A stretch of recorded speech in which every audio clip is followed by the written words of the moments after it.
Okay, good morning, everyone. This is the 13th of September, 2018, and we are continuing with a treatise on white magic, and this is our 53rd program for rules for magic on the astral plane,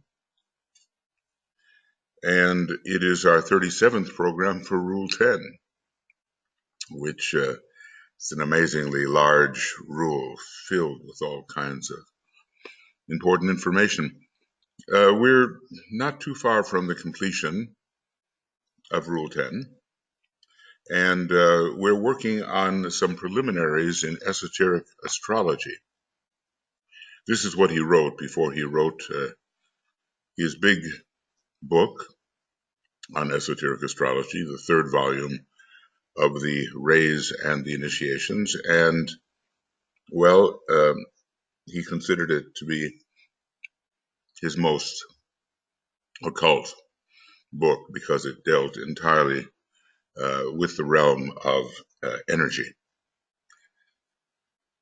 There have been so many deep things said already. He's talked about the simplicity of things, of course, and he's given us the basic meanings of the sun sign, which we call the sun of probability, and the rising sign, which we call the potency of the sun of possibility, and the moon sign representing the past and the lunar lords and the general condition of the vehicles. So this is really worth rereading. He's told us that when we die in a certain sign, in a certain astrological month, we are reborn in that month, in our next incarnation. And an astrological month, as you know, is not the same as the normal calendar month. It usually begins around the, 19th, 20th, 21st, anywhere from the 19th to the 23rd of a month, depending upon which month we're talking about. So that's interesting, then according to your birthday, you will know the sign in which you died, or made your transition in the previous incarnation. So all of us want to cultivate our rising sign, bringing us closer to that which the supervising solar angel intends for this incarnation. And I'm sure as we grow in our consciousness, we on the higher planes participate in that choice as well. That's my impression. So let us then continue and see if we can finish off somehow here rule number 10. Rule 11 is no small matter either. It's about 60 pages long, and then we'll be finished with the rules for magic on the astral plane. Astrology, he says, now deals primarily with the personality, for whom the horoscope may be cast, and with the events of the personality life. I remember the contest between psychological astrologers and event-oriented astrologers. Well, usually with any debate such as this, everybody has a piece of the truth, and I've found that event orientation is very useful in helping to rectify the horoscope, but when you want to really deal with the purpose of the incarnation, you have to get into the psycho-spiritual realm. So, although astrology is the greatest and oldest of all the sciences, it is still very much in its infancy as far as the way we are able to practice it.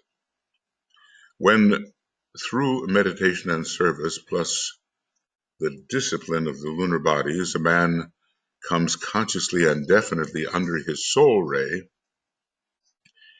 then he comes as definitely under the influence of one or other of the 7 solar systems as they focus their energy through one or other of the constellations and subsequently one or other of the sacred planets. This is actually quite a deep statement, but we certainly see that what the requirements are: meditation, service, and discipline. We see that. But the question is, what are the 7 solar systems? Well, from one perspective, our sun is a member of something that's called the 7 solar systems, of which ours is one. And the soul ray is certainly tied in not only with the heart of the sun of our own system, but probably, I would say, with the stars in these 7 solar systems. But if we want to take it further and understand that the term solar systems is quite generic, then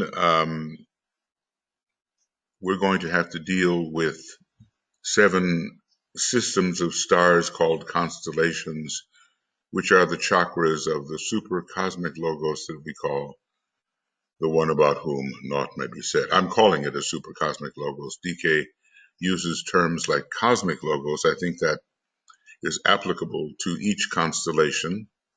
For instance, the constellation or the grouping of stars in which our sun plays the role of the heart center. But then there are a number of other such constellations, and the entity which ensouls them, I think, can rightfully be called a cosmic logos. And then on page 293 of Cosmic Fire, beyond the category of cosmic logos, we have something called the unknown. And I think that is our local one about whom naught may be said, in which each one of these constellations is a chakra. So there seems anyway to be a lineup between 7 major constellations in the one about whom naught may be said, and then our own our own cosmic logos, in which our solar logos is a heart chakra, and then our solar logos himself, as we've just learned that from the heart of the sun, the 7 rays go forth. And then the 7 rays is the, well, I won't call it the last stop, but it's, spiritually speaking, it's very important that each one of us is on one of those 7 from the soul perspective. And, you know, if we wanted to take this even farther, I suppose we could go to the head centers in the one about whom naught may be said, and the Great Bear and its 7 stars would be that particular series of head centers. And, you know, basically all of this is coming from the head centers of the supercosmic logos, and also from the zodiac of constellations, which he tells us at some point in Rays and the Initiations is the heart in the head center of the one about whom naught may be said. And all of this traces its way down to our soul ray. So when he says 7 solar systems, you know, it's either got to be, so either the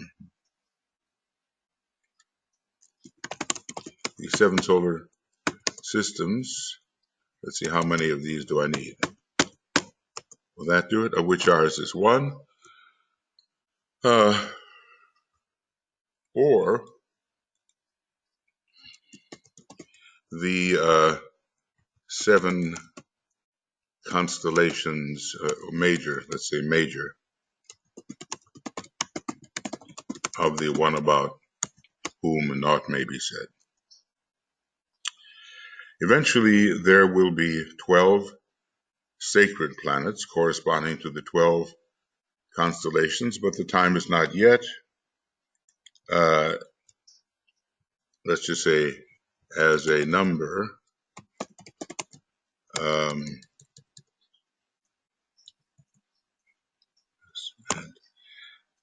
as a number of the, I wonder what's going on here. Why I can't get this. As a number of the non-veiled planets are still non-sacred. So, we have Mars, we have the Earth, we have a planet veiled by the moon. I believe some people have called that planet Rex, meaning king, and there's been a statement made that Rex is the moon is the king of planets, something like that. So it may be an oblique reference to its veiling of Rex, and then there's a non-sacred planet veiled by the sun. Anyway, when these sort of veiled planets emerge, veiled and non-sacred planets emerge and come into a state of sacredness, then maybe we're going to have those 12 sacred planets. He says the time is not yet, and we have no idea when the time might be, because this involves long solar systemic timing. Our solar system, as you know, is one of 7. Okay? 7 solar systems, of which ours is one. Now, some people have, I think, mixed the constellational chakras with the solar logoic chakras. A solar logoic chakra is a much smaller thing. A constellational chakra is a much larger thing. A constellational chakra finds its place in such a being as a one about whom naught may be said, of which there are, I think, in our particular area of space, maybe 49. And a solar logoic chakra is a chakra within one of those, within a constellation, which is a chakra in a one about whom naught may be said. I mean, all these are just words. They help us get a picture of a larger cooperation of great entities. And at least it helps us get a sense of scale and scope. When a man has arrived at this point in evolution, birth months, mundane astrology, and the influences which play upon the form aspect become of less and less importance. I guess when he's coming under one of the 7 solar systems, i.e., when the man is coming under the influence of one of the 7 solar systems. All right, but that's a later stage, and maybe it means really that in our case that the soul ray begins to dominate all the other astrological factors found in the chart and all the other lower rays. The circle of solar systems affects paramountly the soul, and it becomes the focal point of spiritual energies. This is the problem of the soul on its own plane. Responsiveness to these types of energy, and of them, the personality is totally unaware. This is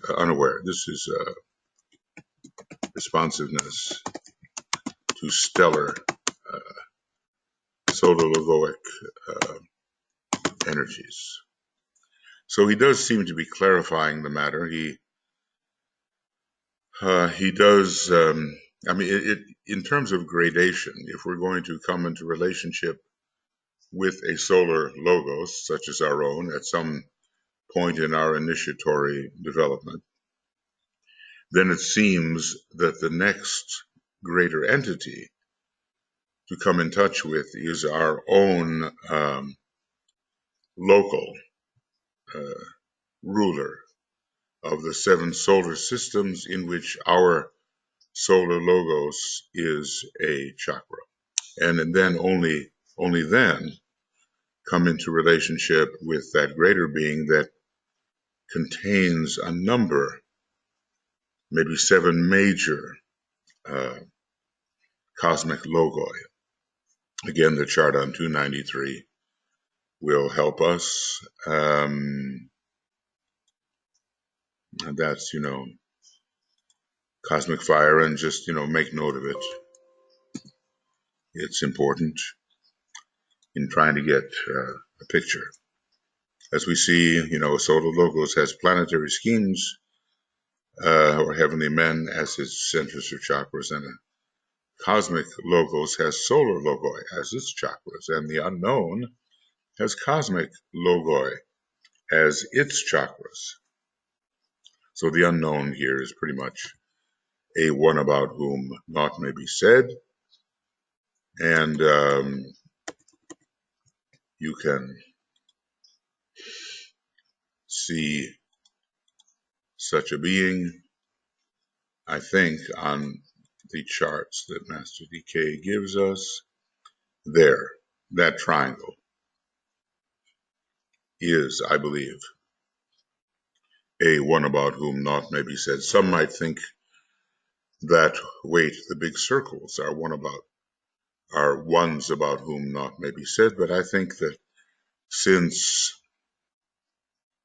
this little triangle contains not only the stars of the Great Bear, but also our solar logos and its causal body, it shows that it contains more than simply one constellation.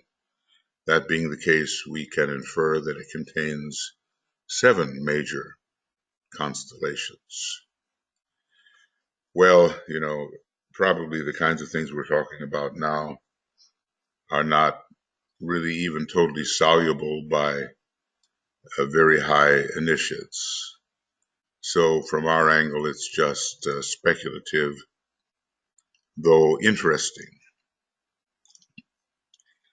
So I think this statement, our solar system, as you know, is one of 7. I think it's a very important statement. And, there's no way we're going to confirm all of this in our lifetime. And, but it has enough hints have been given out to prompt some thinking along these lines. That much we can do. I mean, we haven't come close to dealing with the arms of galaxies if they are subsidiary and sold by subsidiary galactic beings. We haven't come close to dealing with that type of logos, who is the informing life of a galaxy, yet alone a number of galaxies. That being who informs a number of galaxies, in which any galaxy is simply a chakra. So it's very big. And here we are sometimes wondering about why we get angry or lose our emotional poise. So, the vision is great, but we have to confirm that we have mastered even a few things within our personal energy system. It makes me want to pause, of course, and just dwell on a number of these matters, but I suppose the question turns on the use of the word solar system. In a way, even a galaxy is a solar system. It's made up of a system of many, many stars. One about whom not may be said is a solar system in a way, and constellations are also systems of stars. Now, when we get down to those structures that just have one or two stars at their center, as the dual stars, I'm told, actually outnumber the single starred systems, then we have what we normally call a solar system. Let's say one star and a number of attendant planets, or two stars and a number of attendant planets, and maybe some systems don't even have planets. I mean, we have so much to learn, but right now we're trying to tread the path of discipleship and of initiation and come en rapport with the higher aspects of our own planet, and come into greater relationship to our own planetary logos, and then we can be more concerned with some of the sacred logoi surrounding the earth, like Venus and Mercury. When I say surrounding, I mean cooperating with. And maybe then we can begin to wonder what it's like to be a solar life. In a way, each one of the planets, or the logoi of the planets in our solar system, is a solar life. So from planetary lives, there's a very big jump, I think, to the next kingdom, which we call solar lives. In a way, Sanat Kumara must be a solar life because he's said to be a direct disciple of our solar logos. Well, okay, how far can we take this? And how profitable is it for us to think of these things? Not that we should dismiss thinking about them because they're difficult. It's just that we can only give so much time to them, and then maybe at a certain point, the intuition will speak and more will be revealed. But the soul on its own plane, in a way is a solar angel and has already been a full human being and has been trained in the next hierarchy above that of the human monads, and it's they who are responsive to the energies of the 7 solar systems. So it's the solar angels who are responsive to the 7 major solar logoi of the 7 solar systems, of which ours is one. The signs which fall, therefore, into the 4 categories. Now he goes back and forth between the words constellations and signs, and I think that this alternation between the words constellations and signs can be used as a blind, and we have to know which he's talking about at the time. It's not that he holds to a rigorous exactitude about these matters. The signs which fall, therefore, into the 4 categories of earth, water, fire, and air, and there he's giving us these in the order of their frequency.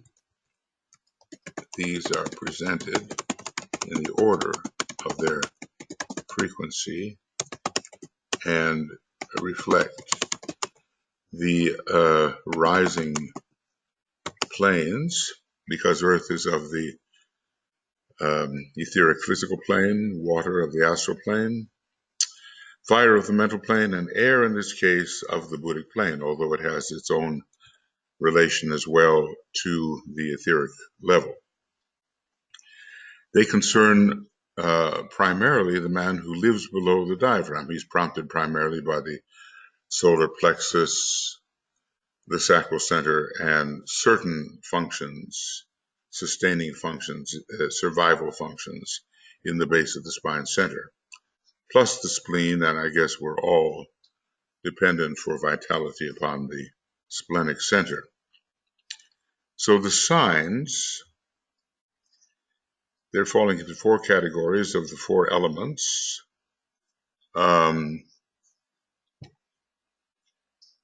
Live below the diaphragm and utilize the lower four centers, and he goes in a different order: the base of the spine, sacral center, solar plexus, and the spleen. The inner group of 7 major or systemic energies coming from the heart of the sun in a proximate way,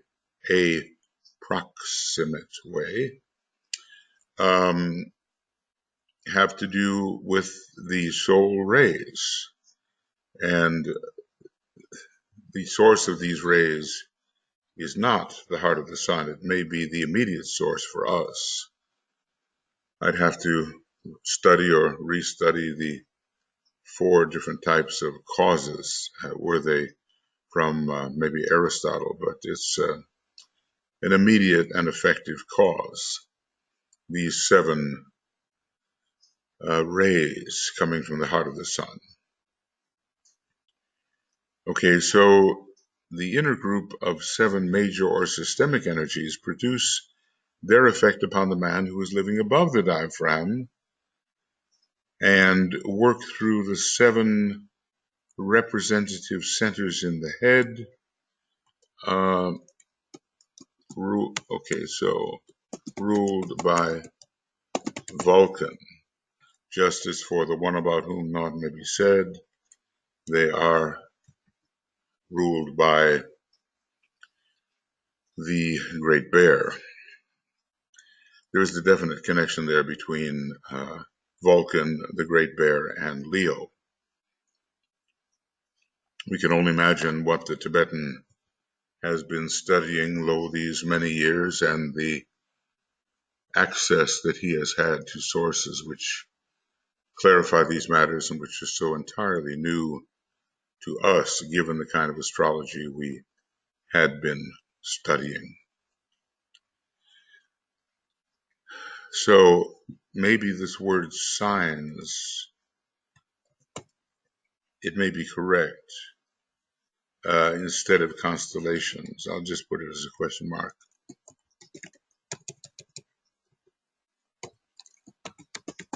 Whoop. Why is it that this always jumps? Maybe something about desensitizing the sort of built-in mouse pad.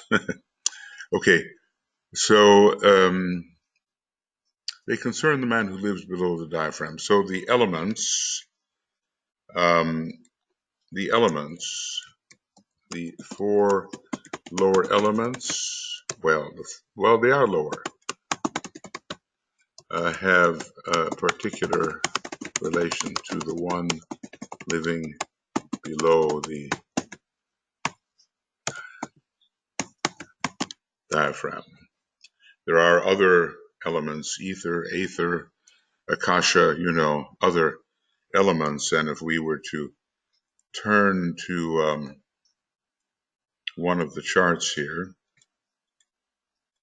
we would see them. Ether, and this would be, well, actually, sometimes this one is called aether.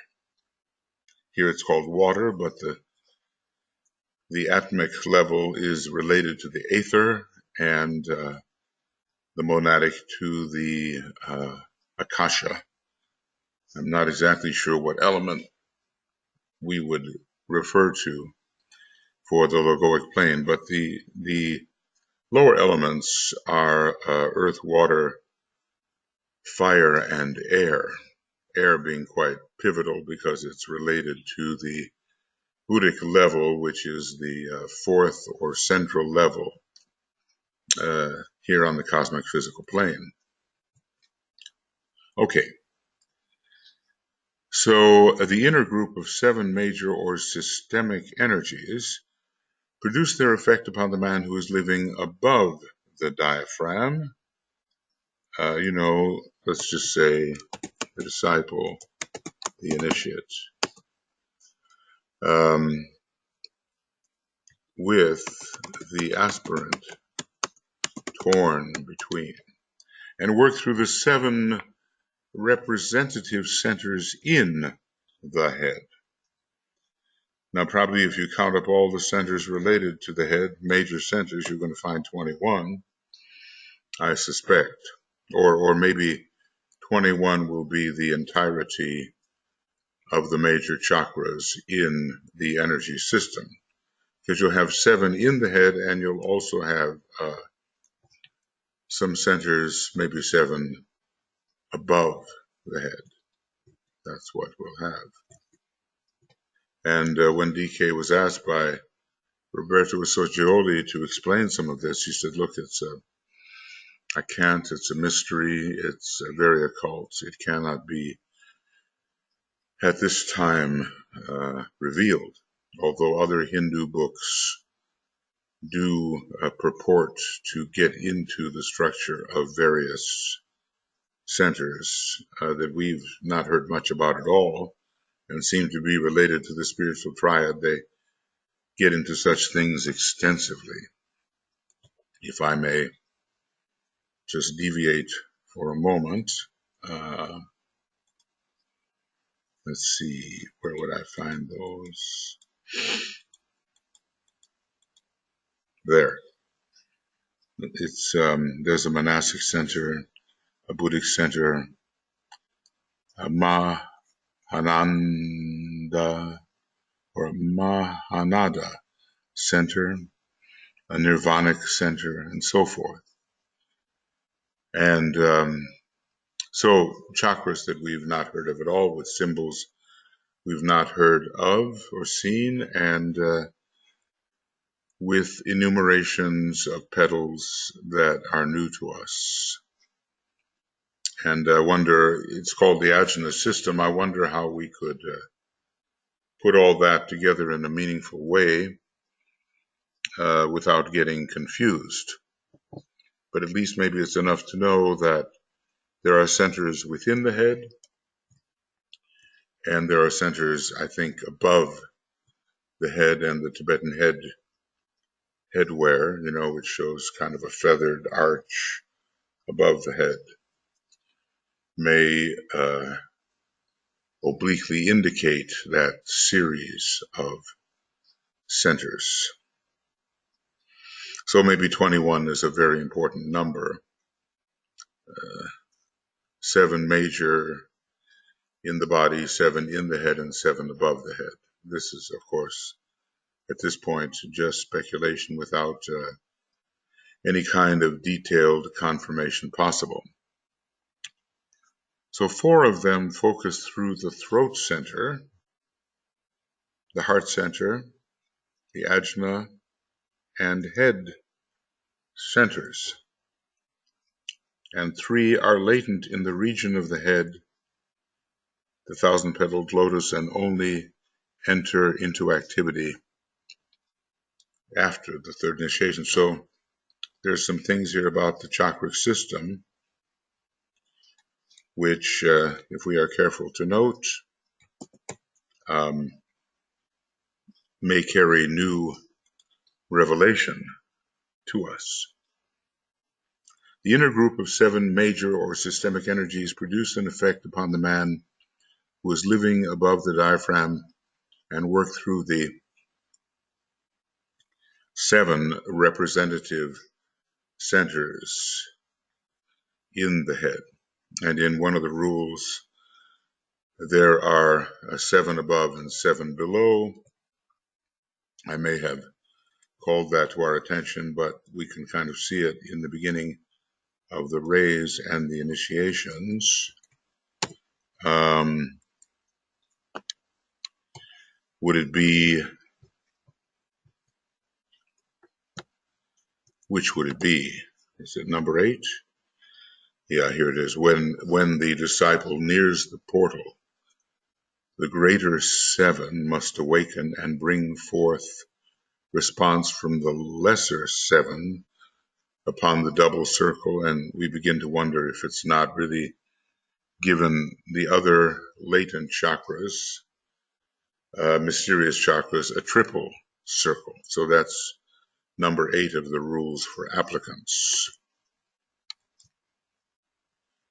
So 4 of these centers in the head focus through the throat, the heart, the ajna, and the head centers.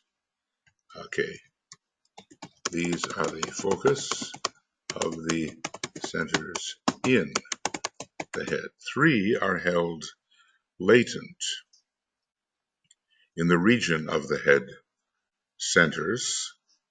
Now notice there's a plural there, even though it's just called the thousand-petaled lotus. And the head center probably does have 3 parts.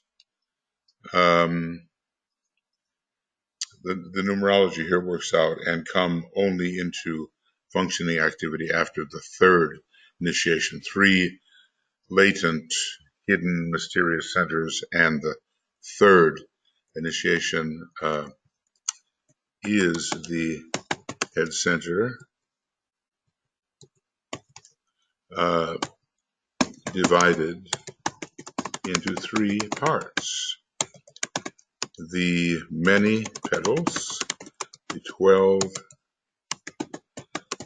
central petals, and the jewel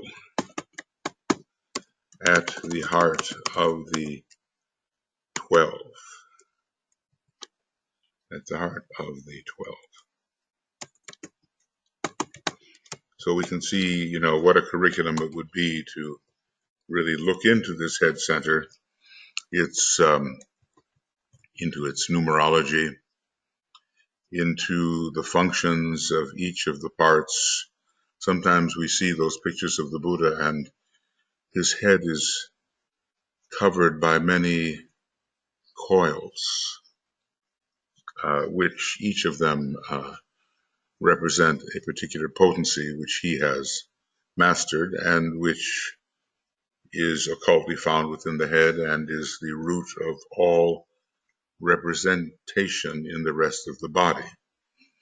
Representation of those functions in the rest of the body. Like within the 7 centers in the head, there is a kind of heart center which is correlated with the normal heart center, and so forth for the other centers.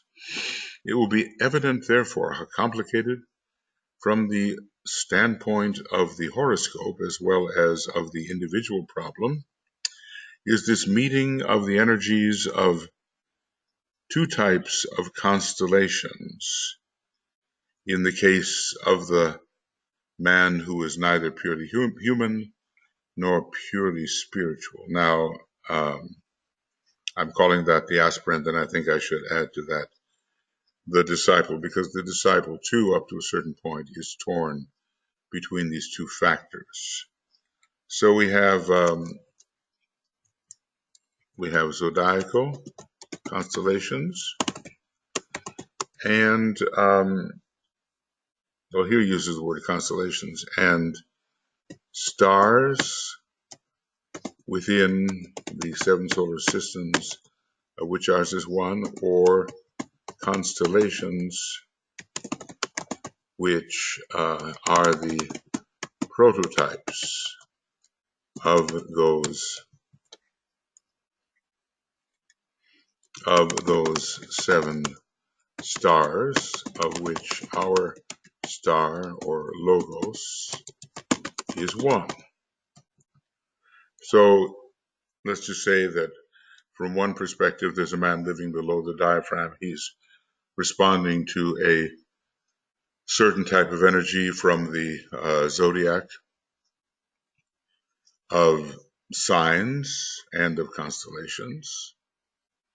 And then there is the man who is responding to the 7. It's more along the ray line. It has to do with the 7 solar logoi in the cosmic logos in which our sun is the center, and it has to do with the prototypes of those 7 stars, which themselves are constellations or chakras within the one about whom naught may be said. So there's a conflict there between the rays and some ordinary astrological meanings of the constellations. Now, sometimes if we go into esoteric astrology, we will see that the zodiacal constellations are certainly not limited to this low function. And maybe and the signs, of course, are receiving areas attuned to the constellations. They are receiving and distributing areas of Davic substance. But sometimes the constellations are related to the soul level, and sometimes even to the monadic level. And this I've covered or discussed, I can only say somewhere, on the appropriate page when I was going through esoteric astrology, page by page. Anyway, DK is telling us don't place too much faith in the ordinary horoscope because it is negated under these circumstances. The individual, in a way, is living neither in the zodiac of 12 or the zodiac of 10. The zodiac of 10 together they make 22. It has more to do with what's going on within the one about whom naught may be said. And the other zodiac is also in that great being as a heart in the head center, but it has its own extensive province and is generally lower. Now, what I think is probably wise to do is to look at the particular status of the individual more or less and realize that all these 19 or even 22 energies are going to be very important and will be used according to the type of individual we're dealing with, or group, or nation. So we'll blend in a way the 12 and the 7 and the 3, and we will not be too discriminative about their hierarchicalization as if one were necessarily higher than the other. We'll take them all and use them all according to the stage of evolution in which we find ourselves. The horoscope is not possible as yet, of delineation. Let's call it,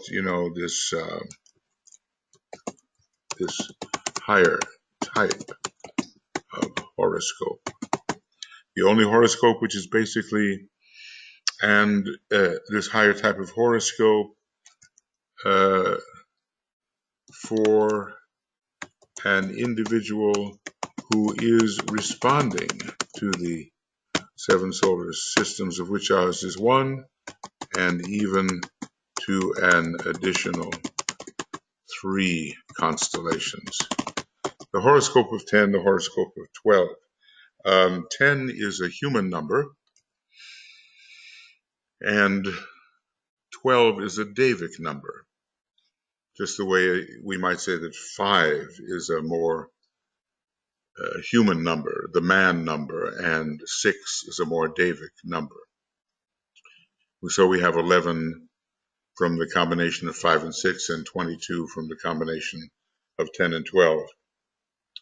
And eventually, man and Deva must be put together, as is the case for a planetary logos. It has become a divine Hermes Aphrodite, a divine hermaphrodite, with Hermes representing the man part and Aphrodite the Davic part. So eventually there has to be a synthesis of these, and on the Buddhic plane, that harmonious approach really begins, and by the time we reach the monadic plane, there is a kind of a unity which I don't think we can describe, but there are human and deva monads in each one of the major circles or spheres found upon the monadic plane. Anyway, when we take these ray factors into consideration, the ordinary horoscope is negated. The horoscope there is not yet possible of delineation. How do we work the rays into the horoscope, and how do we work certain constellations which are their source into the horoscope? The only horoscope which is basically and almost infallibly correct is that of the entirely low-grade human being who lives entirely below the diaphragm and is governed by his animal nature alone. And, probably people of our type, I'm not going to have so much contact with such people. They probably wouldn't be interested in astrology. And in any case, one has to serve as best one can. Okay, so we were talking about an infallibly correct horoscope for a low-grade human being who lives entirely below the diaphragm. The soul ray factor has not entered in any conscious way.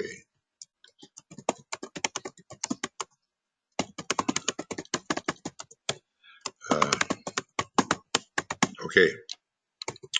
Well, basically, this is a book given before he wrote the big book on the subject, but it has foundations, which, the Tibetan tends generally not to repeat himself. And if he does, it always comes in from a different and more illuminative angle. So we're learning things here, or we're fixing in our mind certain things here which we have to carry through as we read the larger book.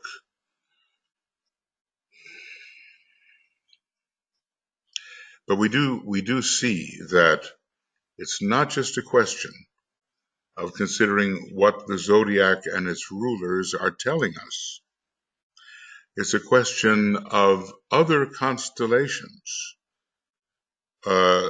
which are the bodies of cosmic logoi within the one about whom naught may be said, which are tied in with the cosmic logos of which our sun is a heart center.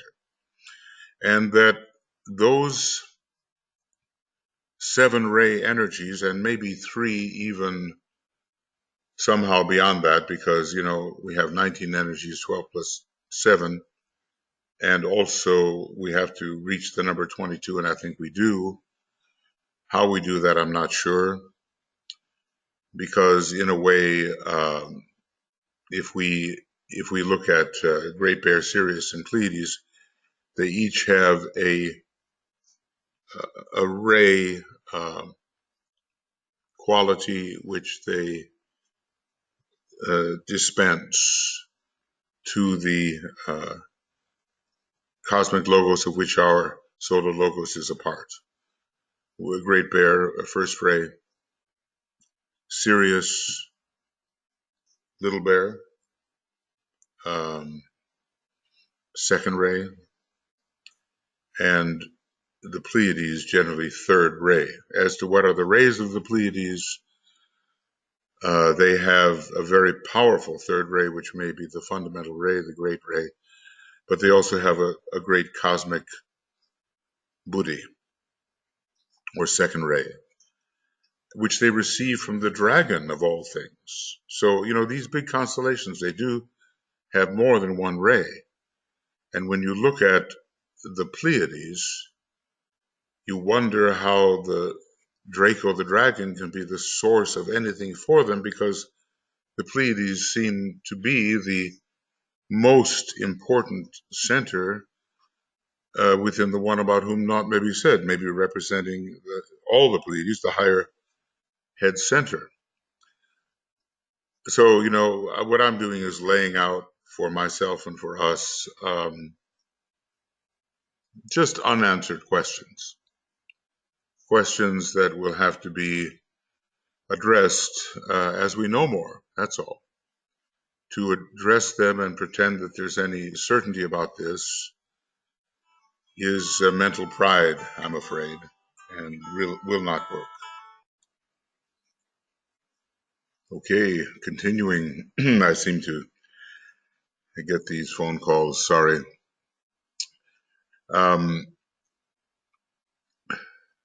So anyway, it's difficult to delineate a horoscope which applies to all kinds of people. There are other factors that have to be taken into consideration, really many factors. Even the 115 plus planets, not to mention the asteroids as well. So, okay, there's a lot going on. Astrologers must remember also that there are several, at one point he says 115 or more, unless that number summing to 7 carries some other meaning. There are several undiscovered planets which are producing pulls and shifts and focusing streams of energy upon our Earth, which tend to complicate the problem still further. Now, this is telling us something about when this was written, because the masters are not allowed to call attention to certain discoveries which humanity itself must make. And Pluto was discovered, maybe rediscovered, in 1930. In 1915, apparently it was photographed but not recognized. So anyway, among these undiscovered planets, we have, or maybe just recently discovered at that time, Pluto is numbered. Pluto is one of them, and having now emerged into manifestation, or rather into recognition. So we know here that this much was written after 1930, or after Pluto had emerged. I'd have to check the exact date of its discovery. To it will be assigned all the unexplained conditions, and a number of others have now been discovered in the neighborhood of Pluto as well. And there are a number of hypothesized planets from the work of the German astrologer Witte. He was in the First World War, and he was noticing certain effects, and on that basis he hypothesized some 8 are they called Uranian planets or trans-Neptunian planets. Pluto will be made the scapegoat for faulty astrology for a long time to come. This chart failed to work and be true because Pluto must be influential in it, and we know little about Pluto. So DK is telling us the problem when we're not playing with a full deck here, Well, we're playing with far, far from a full deck. And so the story will run. Yet Pluto has always been revolving around our sun and producing its effects, and let's just say duly noted in mythology, both Greek and Roman, and probably well before that in other traditions. It governs, however, the death or cessation of old ideas and emotions, and its influence is therefore largely cerebral. Okay, so let's just say, thus linking it with the mind when the non-sacred planets are considered, and Mars, I suppose, with the astral body. And in that you have the clue to its late discovery, because man only became sufficiently cerebral to notice the perturbations in the orbit of Neptune, and then begin to look for perhaps a source causing them. Mankind is only on the verge of becoming mental, so its effects are felt first in the mental body. And we're told about how the time to drop the physical vehicle, has come, and then the mind seizes upon that impulse from the soul and then repeats the word, the word of death. Goes forth. If we were to look here at esoteric healing, then repeats, and maybe, yeah. Okay. The word goes forth that form has served its purpose. That's from the soul, that word goes forth. The principle of mind then organizes itself and then repeats the word. The waiting form responds and drops away. The soul stands free. So we see Pluto, the planet of death, Pluto being cerebral, the mind repeating that word of death. All these things fit together. Okay. So its effects are first felt in the mental body. The mind repeats the word of death coming from the sun or soul. The names of the planets are not the result of arbitrary choice, but the planets name themselves. Now that has to be one of those statements that people who are far from occult thought will ridicule. After all, the planets are just a bunch of dirt in the sky, right? A bunch of rocks and other elements, various elements. So how can they be said to name themselves? So the prevailing thought goes, but the occultist sees it differently. Every vehicle being informed by a great intelligence, a planetary logos. All right. So this is interesting. Let's just say this is all about the mental effect of Pluto. Now we do see that it comes down and operates in other areas, and the disappearing of certain energies into the smoke of Hades, that's in esoteric astrology, so we know that it has something to do with the astral body. Maybe there's nothing there under Hades. Maybe not. But maybe Pluto, smoke. Well, all right. Two of the non-sacred planets, Mars and Pluto, function in connection with the sacral center. That's Mars, and the solar plexus, Pluto. That's a very interesting connection because Mars also has that solar plexus connection. But as I've said, more than one planet can be involved with a chakra.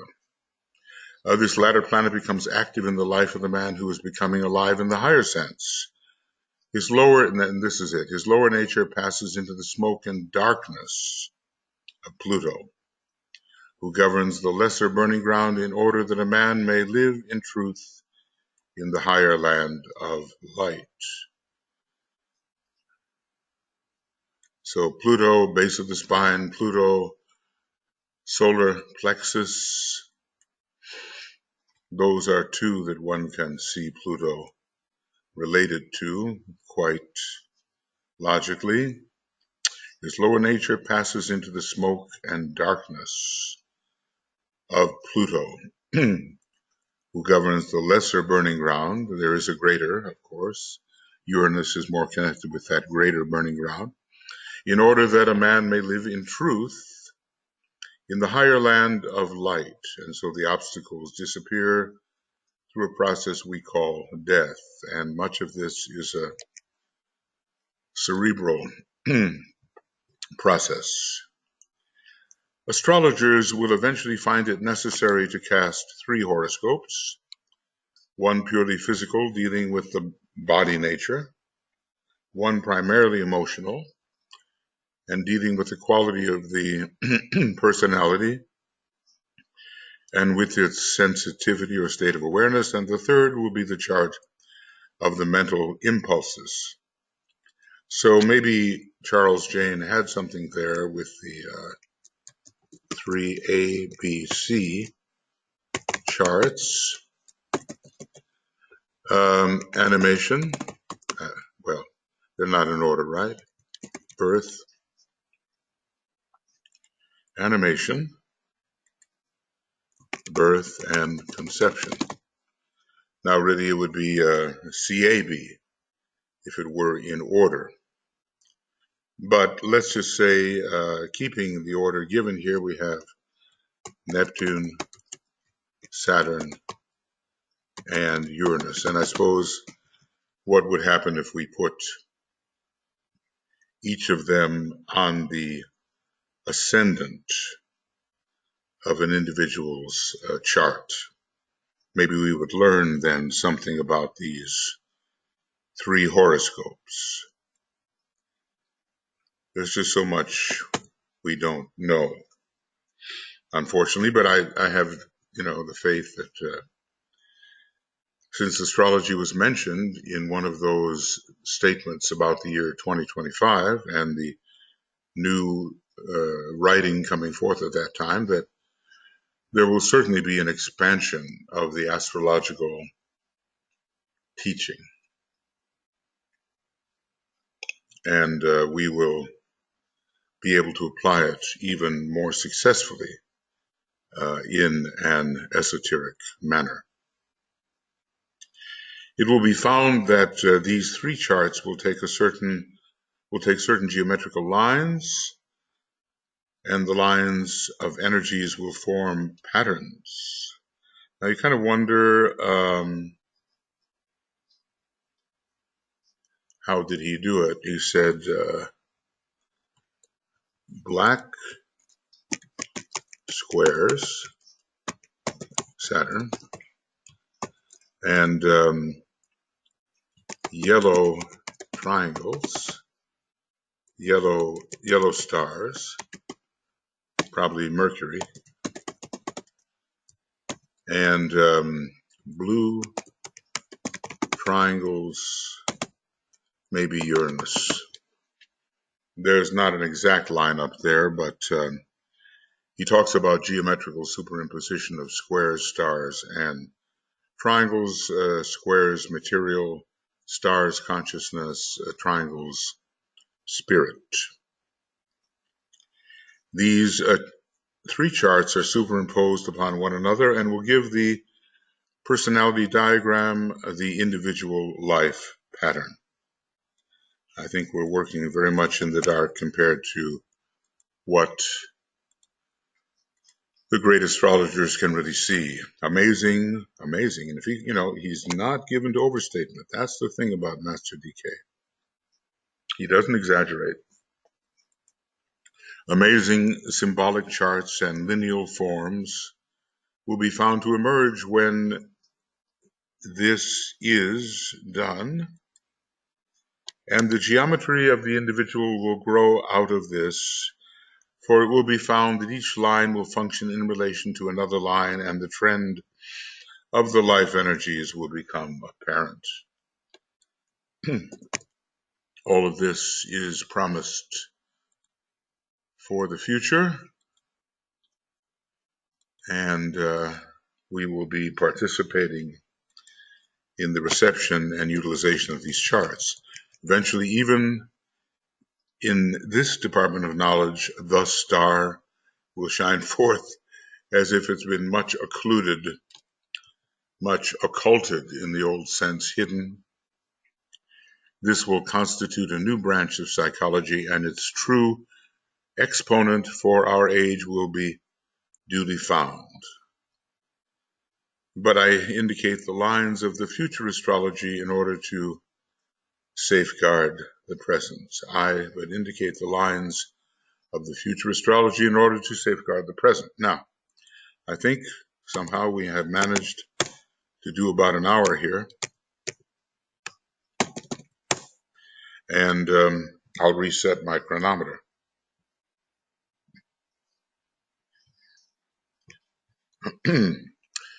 Resetting the chronometer in the hope that it will persist and not do funny things.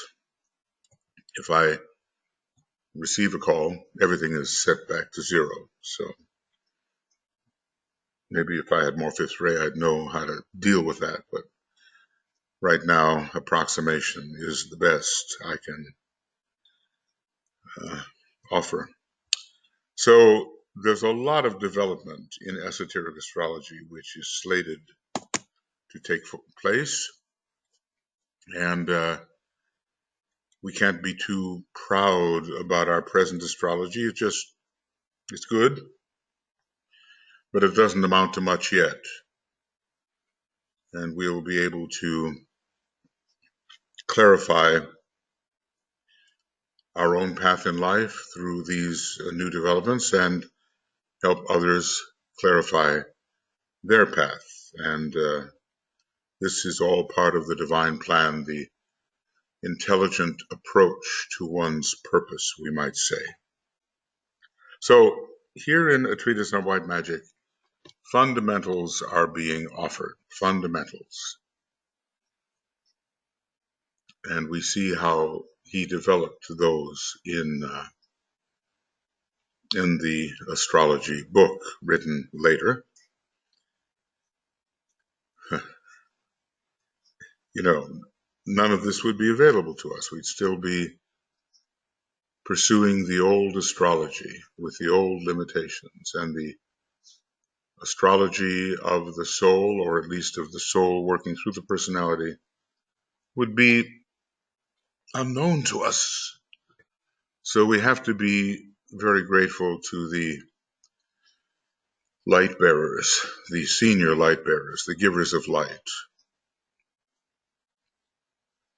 and their intentions to raise humanity. We have benefited greatly.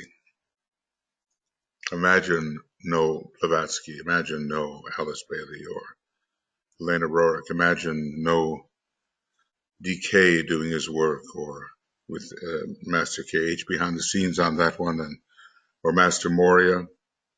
Master Moria and KH, they really wanted humanity to have more of the ageless wisdom. They really promoted that idea, and maybe some of the other masters, being a little more conservative, were against it. But they were allowed to try their experiment, and that experiment is still in process. One thing astrologers need at this time to do, I'm going to just put this in 1 hour. One thing astrologers need at this time to do, and that is to make due allowance for the transition period out of Pisces into Aquarius. It's kind of an unsettled time. with the counter flows of Aquarius and Pisces causing turbulence, I guess I can call it. This is seldom done, but it is evident that the tremendous turmoil incident to these transitions affect the individual chart and frequently offsets individual destiny or karma.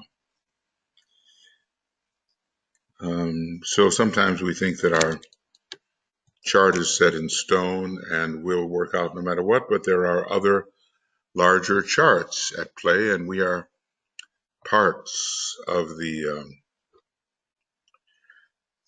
we are constituents in these larger wholes for which those larger charts delineate. People are submerged in planetary and racial destinies, and their own tiny affairs are offset almost entirely and sometimes completely negated. I was thinking of all those people swept up in World War II, some kind of mass karma involved there.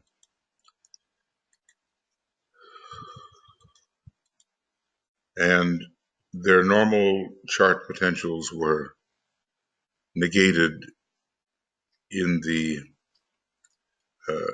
larger patterns which were being imposed upon them.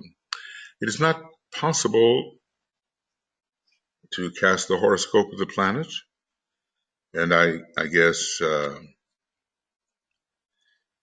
except members of the astrological department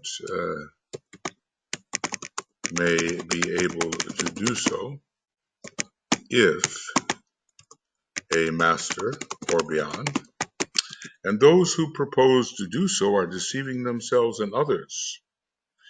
The horoscope of the fourth kingdom in nature of humanity will eventually be cast, but it will be done by initiates. So maybe we can say that the chart of the planet, well, it already exists, in a way. It can't be done on the outer planes, but it will be done by masters and Chohans and those with very, very high planetary knowledge, and the charts of humanity and maybe other kingdoms of nature will be done by initiates, and there are no initiate astrologers working on the physical plane at this time. I wonder how some of those who may have thought of themselves as initiate astrologers felt about that very declarative remark. Well, a lot of time has passed, so it's possible that a number of people will use the old formula, well, that was then and this is now, and enough time has passed so that initiate astrologers can be working again, and I'm one of them. Okay, let's see, as they say, by their fruits you shall know them. One hint here I give. The sun was in Sagittarius when the first human tendencies struggled to the fore. And I'm saying here, I guess I'm the one who's saying it, animal man aspired. Because it has the brackets around it, I suspect that it's something I wrote in there.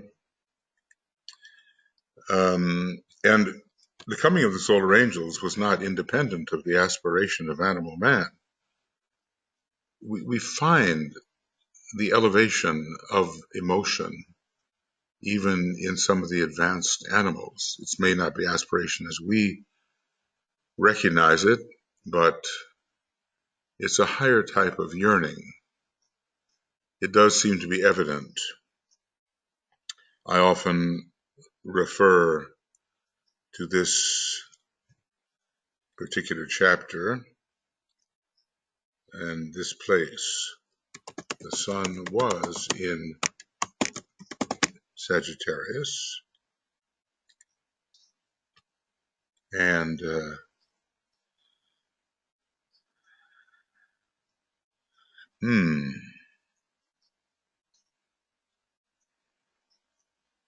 no, it'll be in white magic. That's where it will be.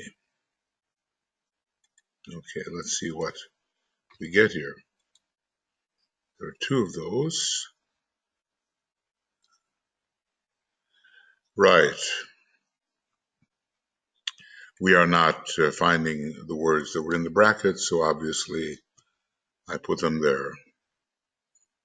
I just want to be able to discriminate between what DK has written and what I've inserted as a commentary, well-meaning anyway. The stage of animal man was completed when Sagittarius was dominant from our planetary standpoint, and I'm using words with care. So was this a precessional age in Sagittarius, or an even longer period, but maybe 2,100 years was enough? The great event of individualization took place, we would say, for Earth humanity. But the brain of the human being failed to register what had happened.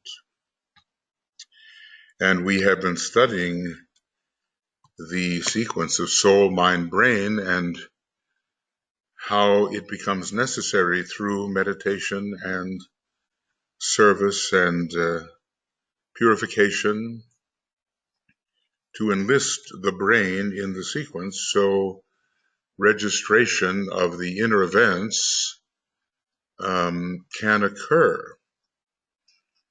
There's so much more in the mind than is in the brain, and so much more in the soul than is in the mind. That seems to be a couple of statements which are true. But the brain failed to register what happened. So now this is an important, you know how it is. Gemini represents the human side, Sagittarius, the animal side. The animal side, Sagittarius, aspires towards the human side, and both are interesting because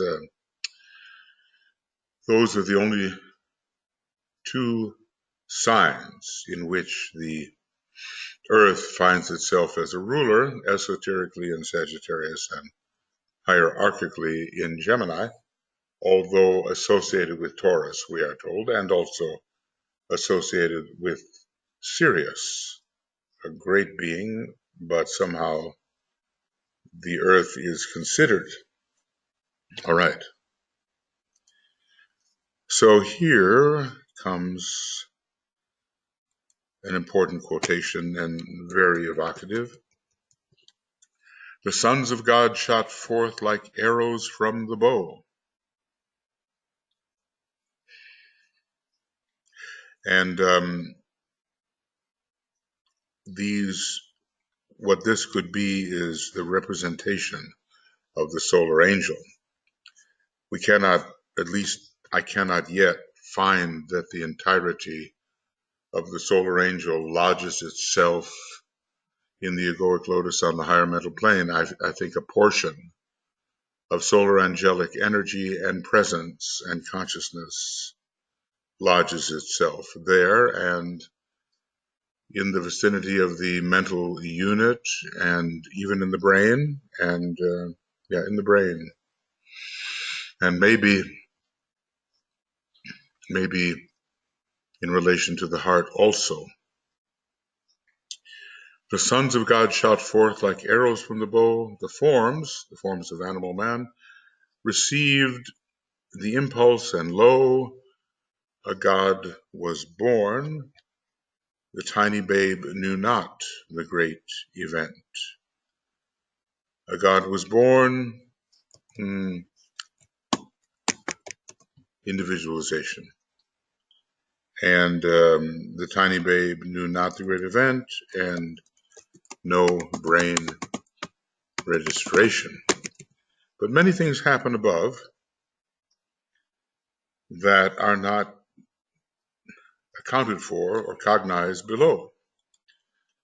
Now, DK tells us that we're quite active at night, and we fail to remember the great majority of it, but we're active. Let's say we are disciples, we're active in the line of the hierarchy. We're cooperating and we're pursuing what is of interest to us and what is of value to the divine plan, and we may not bring all of that experience through into the physical brain, but it will show up in terms of interests which we feel we simply must pursue.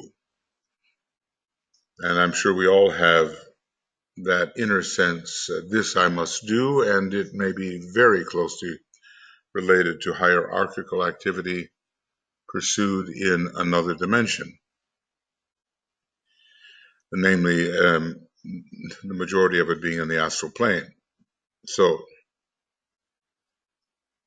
this is shooting forth like arrows from a bow. It reminds me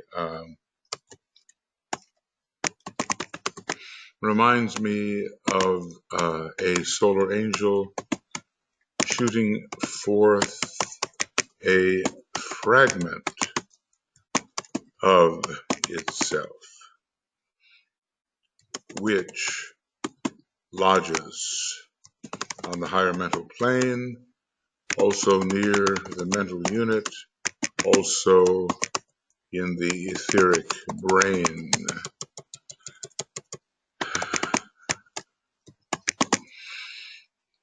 Also in the etheric brain, and in the region of the pineal gland. And isn't the language interesting? Now, there's a scientific approach to interpreting this kind of language, but it's given in more poetic form, and yet it's all there. A God is born when soul consciousness and presence is implanted in the usual energy system of man, the lower part of the energy system. Man as a God already existed as a monad, really. I mean, St. Paul saying, know ye not that ye are gods. Well, that's very radical. How many Christians today accept that idea and its implications? What really has to be done is that many hard sayings have to be brought together, and it has to be seen how the standard interpretation of Christianity does not resolve them, but how the ageless wisdom does resolve the contradictions without negating the major theses of the divinity of the Christ. I've often thought to myself, well, we've got a vast universe, which is just an infinitesimal anyway, and you're going to take one little being, a great being, but a little being, who emerged through individualization out of the animal kingdom and developed over many millennia and even millions of years into a great, great being of love. And you're going to take that being and make him the one and only Son of God for the entire universe. It seems to me we have myopia going there and a very great problem with scale. Probably every humanity on every planet has its own savior or a series of saviors. And there are probably local cosmic Christs who express the second aspect of divinity, and a great universal Christ. a great universal Christ related to the one and only universal logos at the time of the expression of any universe, of which there have always been an infinitude. And so it's just not proportionate to say that Christ, as great as he is, as amazing as he is, as, far beyond the normal human thought and feeling as he is, can be the only Son of God for the entire universe. But scale is a big problem, and a sense of proportion. And as people continue to study and meditate and serve, the whole scale problem will come more and more into adjustment.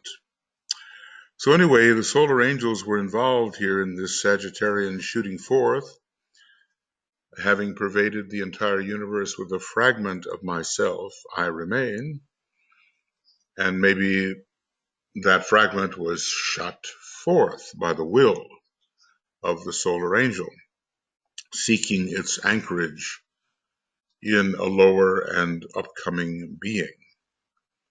And that arrow is the presence of the guiding light and love and sacrificial will which hovers over the man for millions of years, even though at first maybe there's not so much of a direct solar angelic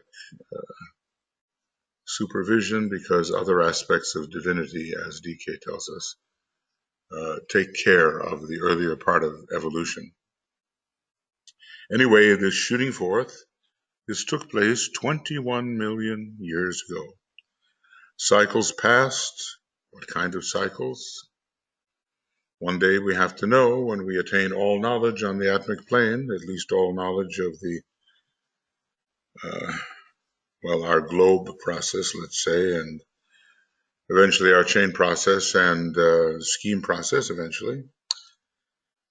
Cycles passed, and when at a later date the sun was in Leo, approximately 18 million years ago, and plus 1/2, the first instances of coordination between the brain and mind took place, and the human being was definitely self-conscious.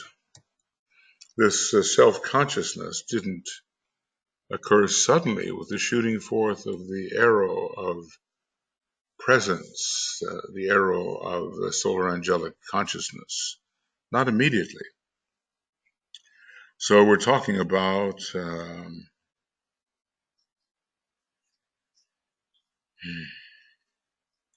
300 million year period. No, I'm sorry, a 3 million year period. A 3 million year period, or at least 2.5.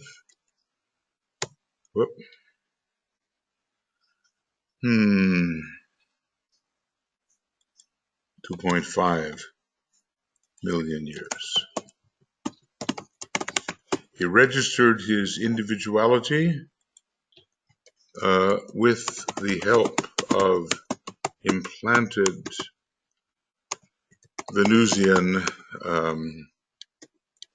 I-ness, this quality of self-reflection, a quality of self-reflection implanted in the solar angelic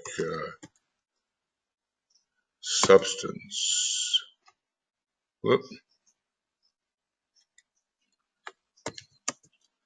Shot forth. Well, that's a long time, isn't it? I mean, we look at a century as if it's a long time. Well, sometimes I look back, and I say, well, okay, I'm 75 now. Well, where did that time go? how did I arrive at this point? But now it seems like a long time, which is a short time. All times are equal, actually, in comparison with absolute infinitude or eternal duration, but that's another matter. But now we're talking about millions of years. We think it was a long time ago that the Christ appeared through Jesus in Palestine, a long time ago. And it was, and a number of incarnations had passed. And in the registration of our experience, it seems of great duration, but now we're talking about millions of years. Whether 3 million or, we're rounding off because it doesn't make any sense to be too specific, although a very specific number is coming. The figures for the first date, though exactness is in a system of mutation such as ours, though exactness is not possible in a system of mutation such as ours, is 21,688,345 years ago. So we have to know when this was written. Okay, so when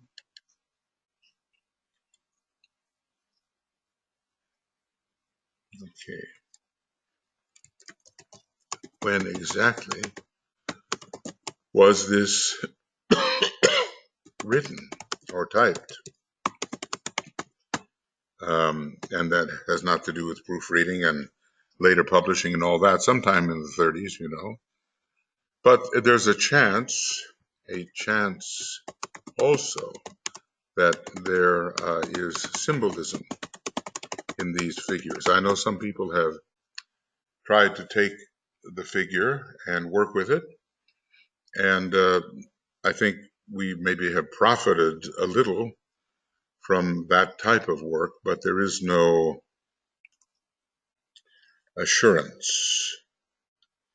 The figures for the first date, when the sons of God shot forth like arrows from a bow, is given in apparently an exacting manner. And yet in the very same sentence it says exactness is not possible. So we also have to watch for the possible symbolic meaning here. When I look at 3, 4, 5, I certainly think of the rays of Mercury. All of them are there included. I'm not sure quite what to make of 6, 8, 8, and 21 always is a number in occultism of completion with 3 sevenfold cycles involved, yielding 22 when the entirety is considered a unit. So much work can be done on this and has been done by those who have quite a good knowledge of it. But always be careful as you read, because no dogmatism is at all possible here. Everything is moving all the time. And he says we live in a system of mutation. A solar system of mutation or a larger system of mutation, including the interplay that's going on within constellations and sold by cosmic logoi and beyond. These figures are useless at this time, for they can neither be proved correct or incorrect. And, the path of proportion and humility will confirm that thought. Who can prove this? And then we'd have to, I think we can anchor the moment when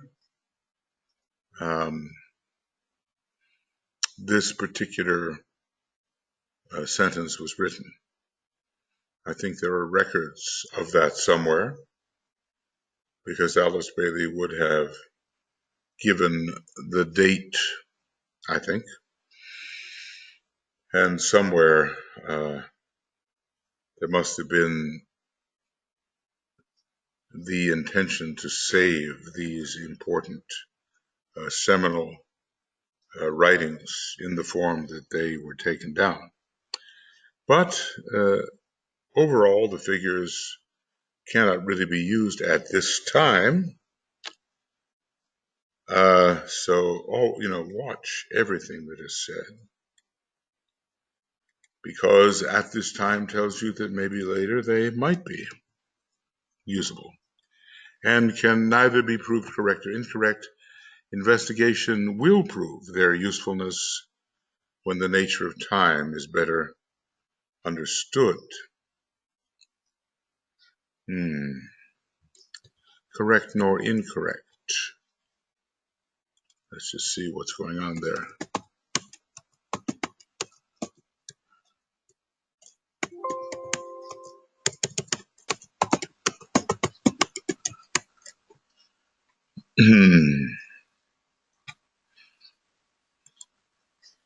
Later, investigation will prove their usefulness, and when time is better understood.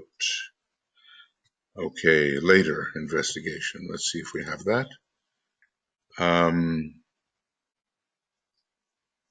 Yeah, the word later has been left out. Later investigation will prove their usefulness when the nature of time is better understood. Sagittarius governs evolution, for it symbolizes progress towards a conscious goal. That makes sense, doesn't it? Leo governs the human consciousness in the human kingdom, for the energy pouring through it enables man to say, I am. And we will say, and also through Venus and from the solar angel. The energy which makes the recognition of I-ness possible comes from all three of these sources.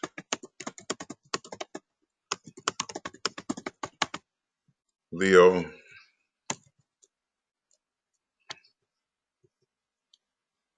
okay, all three of these sources, Leo, Venus, and the solar angel.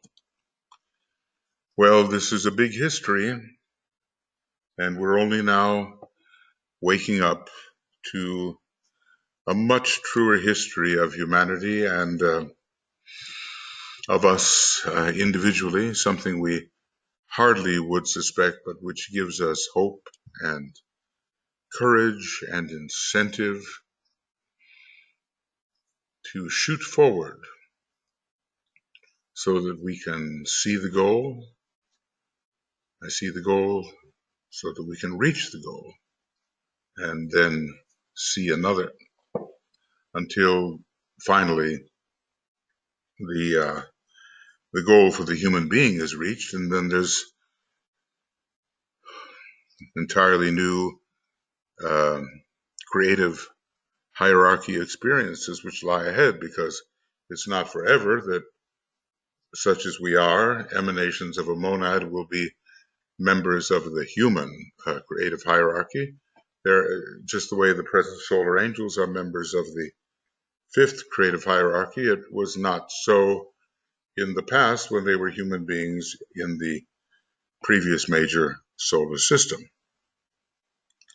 It might be of value if I here attempted a translation, necessarily inadequate, of that's something maybe we overlook.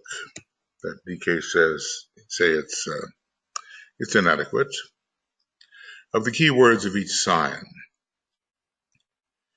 and these are the spiritual and evolutionary approaches. The evolutionary are lower, and the spiritual indicate a certain point of attainment and the realization that comes with it. These fall into two categories as far, I guess it is,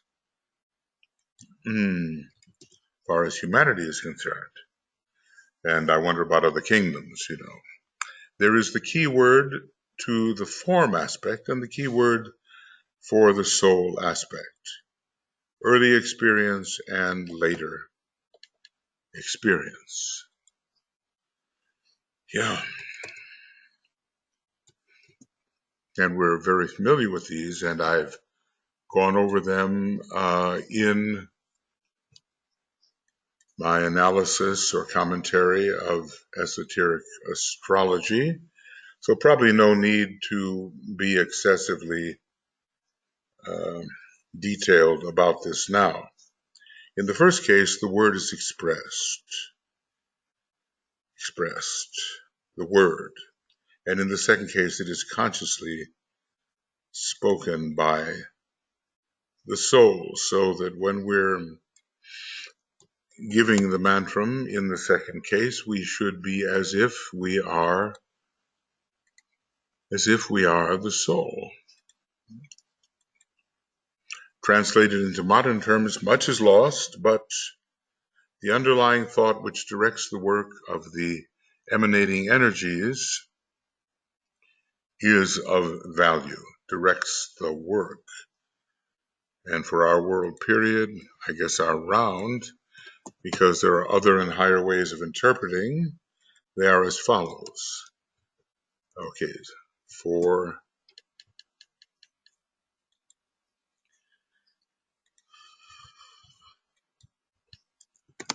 there are other and higher ways of interpreting.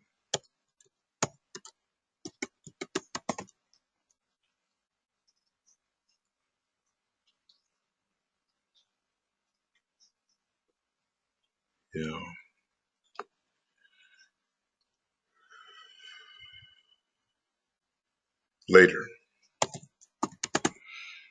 Okay, so the aspirant who progresses from Aries to Pisces and has therefore reoriented himself, we call it, he has reversed the wheel, has reversed or is reversing the wheel. Sometimes, of course, you're caught in the countercurrent, just as we were between the greater constellations and then the zodiacal constellations. Of course, if you think about it, our zodiacal constellations are the heart and the head center of the one about whom naught may be said. And what could be a higher position than that when that 12-petaled lotus is considered to be major center in the head of man? What could be higher?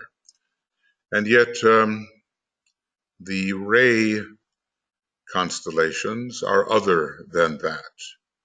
And through the ray constellations, or from the ray constellations, the ray is transmitted through the zodiac. So let's say, for instance, that the Great Bear is a ray constellation transmitting the first ray.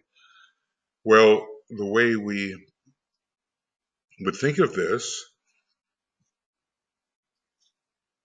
is that the first ray then passes through the zodiacal constellations of Aries, Leo, and Capricorn. But when you think about the human anatomy, you would think that, okay, this heart within the head has certain qualities, and the energies from it would pass through the 7 centers in the head. And maybe we can think of, I don't know exactly how we would think of the constellations through which the cosmic logoi work. Are they part of the normal energy system of the one about whom naught may be said, or are they found in the head? We have to look for analogies there, because in the human being, you have the chakras of the normal energy system, you have the superior, the greater 7 found in the head, and then you have probably a still higher septonate above the head and relating very much to the highest head center. Now, what if the one about whom not may be said has that kind of setup? In any case, there is a relation. The constellations in the heart and the head of the one about whom not may be said, which distribute the first ray, are Aries, Leo, and Capricorn, and they transmit it, and they have to get it from somewhere.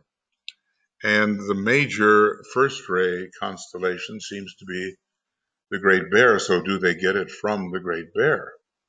And if they do, what is the position of the Great Bear in the anatomy of the one about whom naught may be said? Well, obviously, all we can do is sort of pose the issue, pose the problem. We're not going to solve this. But we can notice where the analogies, or this particular analogy between man's structure and the structure of the one about whom naught may be said, where there is deviation or not an exact one-to-one correspondence, seemingly. So anyway, DK is looking at something here that is old symbols. Much is lost. Translation is necessarily inadequate, but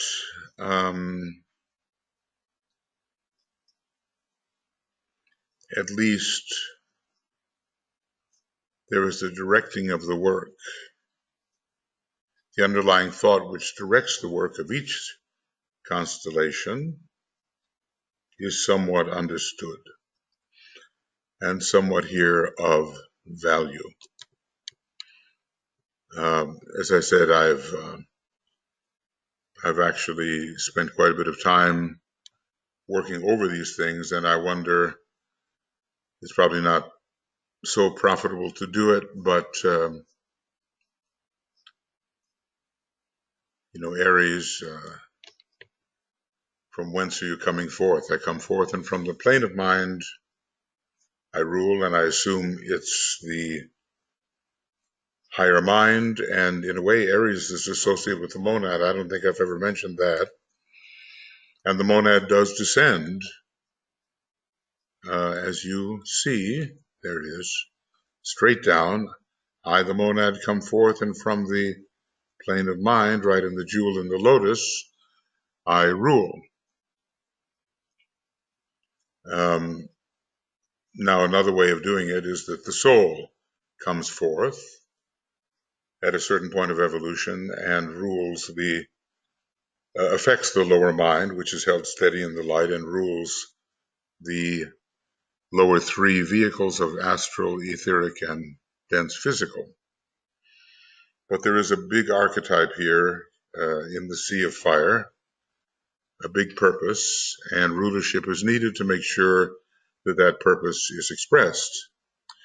Taurus is the mother of illumination. I see, and when the eye is opened, all is illumined. There are many eyes, and DK goes over them. There is the third eye, but there's also something different called the eye of the soul.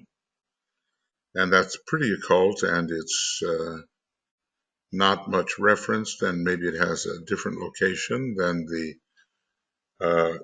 etheric area around the pineal gland. You see, like I said, I know that I did this material quite extensively. I might say something else at this time, but I think it's sufficient to just say a few things. We certainly have to open the third eye, but we have to also be able to use the eye of the soul, and there are many focal points of energy through which one can see. In a way, the whole egoic lotus is an eye. In a way, the every vehicle is an I, the three vehicles of the triad, because you can perceive and see through them in a specialized way. And further, the monad itself is an I, as we are told in one of the analogies in the points of revelation. I guess we'd have to go then to discipleship and monad, I, and let's see, the logos, planetary. Maybe this is more or less what we're looking for. The monad is to the planetary logos what the third eye is to man. So the monad, the third eye is etheric in man. It's an area around the pineal gland and the etheric pineal. And we have to consider that the cosmic ethers, the monad is located in the cosmic ethers, and so is located maybe in the etheric brain of the planetary logos. The etheric brain and an etheric pineal representation. So Dyna 2, page 291, he spells this out in several ways. Okay.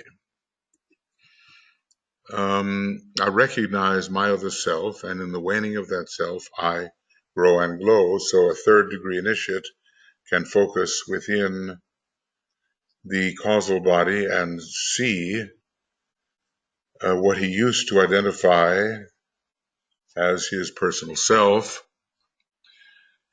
or as his real self. And his present position is becoming more and more illumined, and it does seem that what he used to believe to be himself is waning in its appeal and its effectiveness, even in its light value in contrast to the increasing light of the soul. But I guess, you can say this even for the monad. I, in the monad, as the monad, recognize the triadly infused personality as my other self, and that too must wane in the growing light of the monad. I build a lighted house, obviously, you could write a whole chapter on each one of these, but I'm having the faith that over the number of years that I worked on the presentation of the esoteric astrology book, that I did something which was more complete than I'm doing now. I build a lighted house and therein dwell. Who is the builder? What is the house? There is the tabernacle in the wilderness, the normally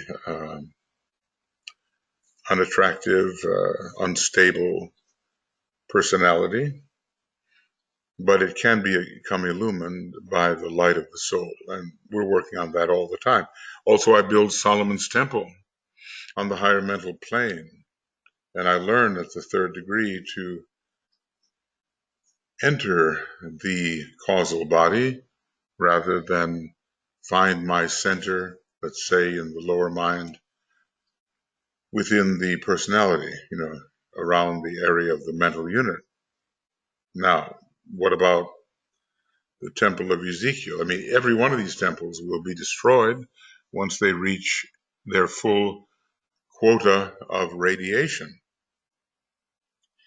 So am I also, as well as building the glorious causal body, which is destroyed at the fourth degree, am I also building the temple of Ezekiel in some manner not yet discussed, but it is apparently a 12-fold temple, and for a while therein I dwell, and The other self is found in all the energy system factors on the lower 5 planes in the worlds of Brahma.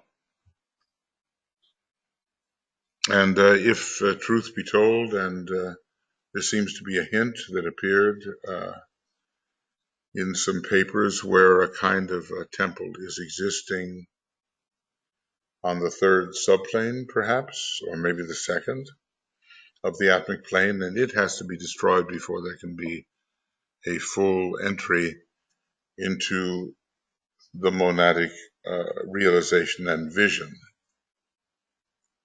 So we're working potentially on in different areas of illumination, possible illumination.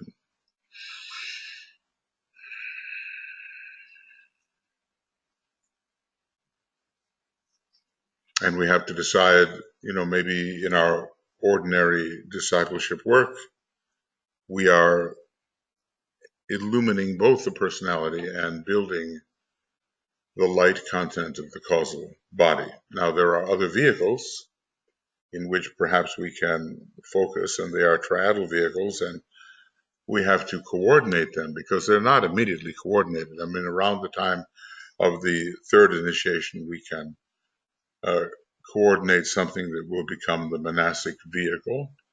We call it the abstract mind, and when the egoic lotus is destroyed, there will be some remnant that really belongs to us as a monad and is not inserted helpfully by the solar angel. Those are the two I think we can really build. The soul light and the personal light, I think we're not yet to the point where we can coordinate. Maybe we can coordinate the abstract mind a bit, but coordinating the intuition, the buddhi, the pure reason into a vehicle, I think that lies beyond us. And certainly doing anything of that kind in relation to the monad so it no longer can hold us is a task to which the masters can apply themselves. Leo, I am that and that am I, or I am that I am. I mean, God said, what is your name? Moses asked of God, what is your name? I am that I am. It has kind of a circular,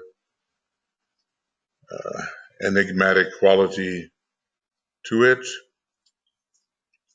but it is two stages beyond the I am of the personality and one stage beyond the I am that of the personality, recognizing it is the soul.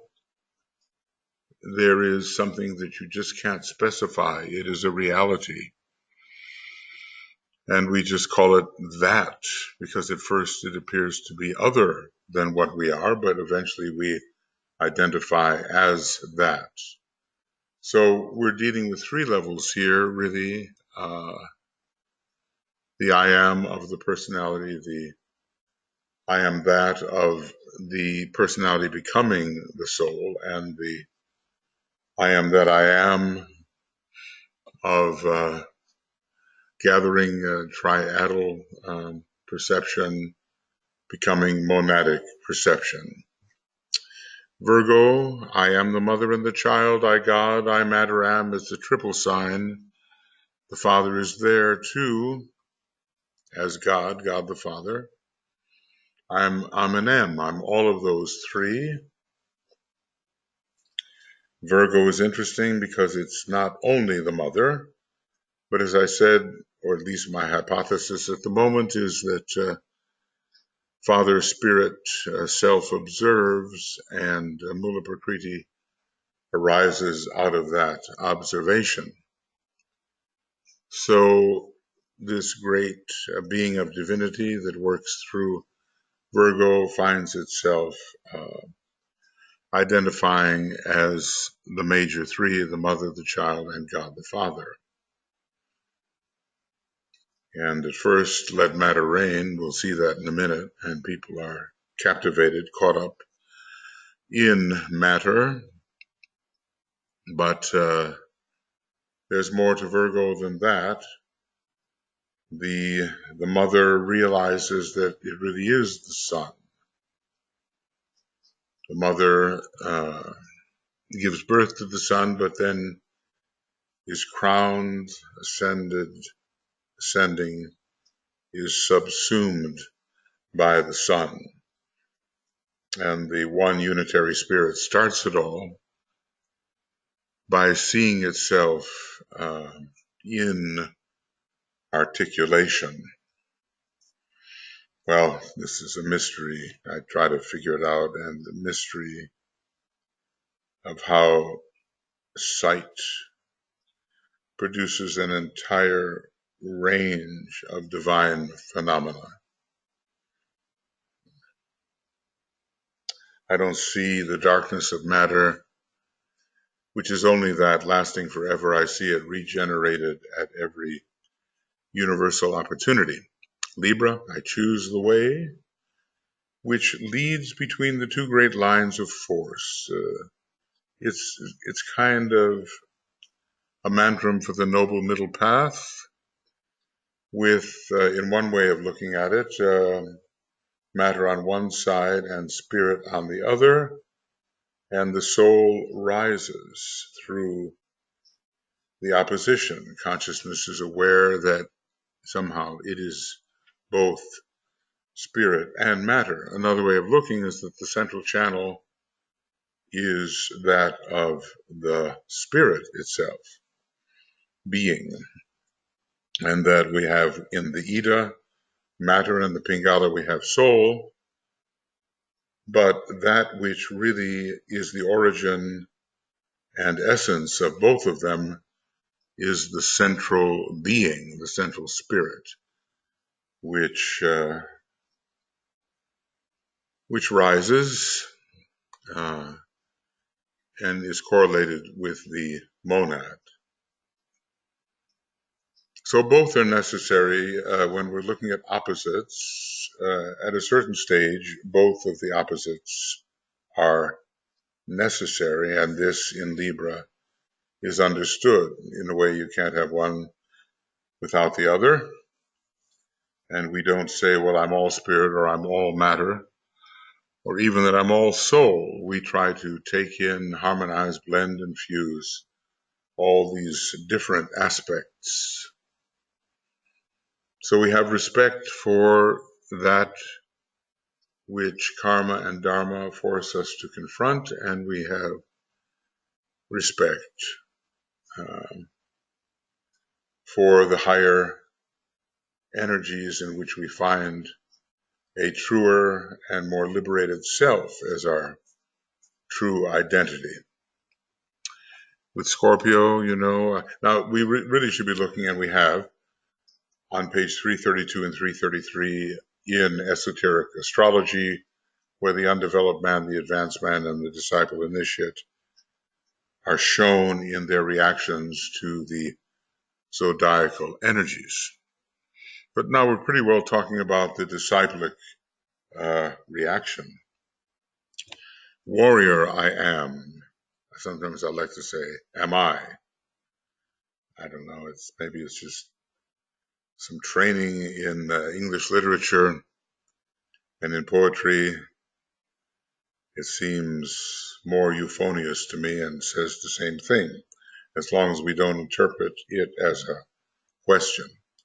Warrior I am, and from the battle I emerge triumphant. So the fighter, conflict with duality. But who is the warrior? It is the soul in incarnation. It is the soul on its own plane. There's always going to be a battle, and under Scorpio, the opposites will always contend, and some projection of the higher of the pairs of opposites will stand between them and have to choose that from which it came, rather than be swallowed up by the lower of the pairs of opposites. So don't we all long to identify as a soul and not to have our identification captured by the material personal sphere? Don't we all long to be retracted along the emanative stream into that which sent us forth. I guess we have to always lift the lower into the influence by the higher, where its obstructive qualities are neutralized. There's so much illusion, glamour, maya, but when we lift it into the light of Buddhi, in this one instance, it's subjected to Buddhi, and then all of those illusions are dispelled, and remaining glamours are neutralized, and the chaos of the etheric body, the veil of impulsion, where you have all kinds of energies running this way and that, making a mess of things, they are brought into a beautiful order. So we're always going to be torn when we're taking an incarnation in or under this major fourth ray sign, transmitting the fourth ray majorly at this time. And behind the warriors, twixt the light and dark, blazes the light of hierarchy.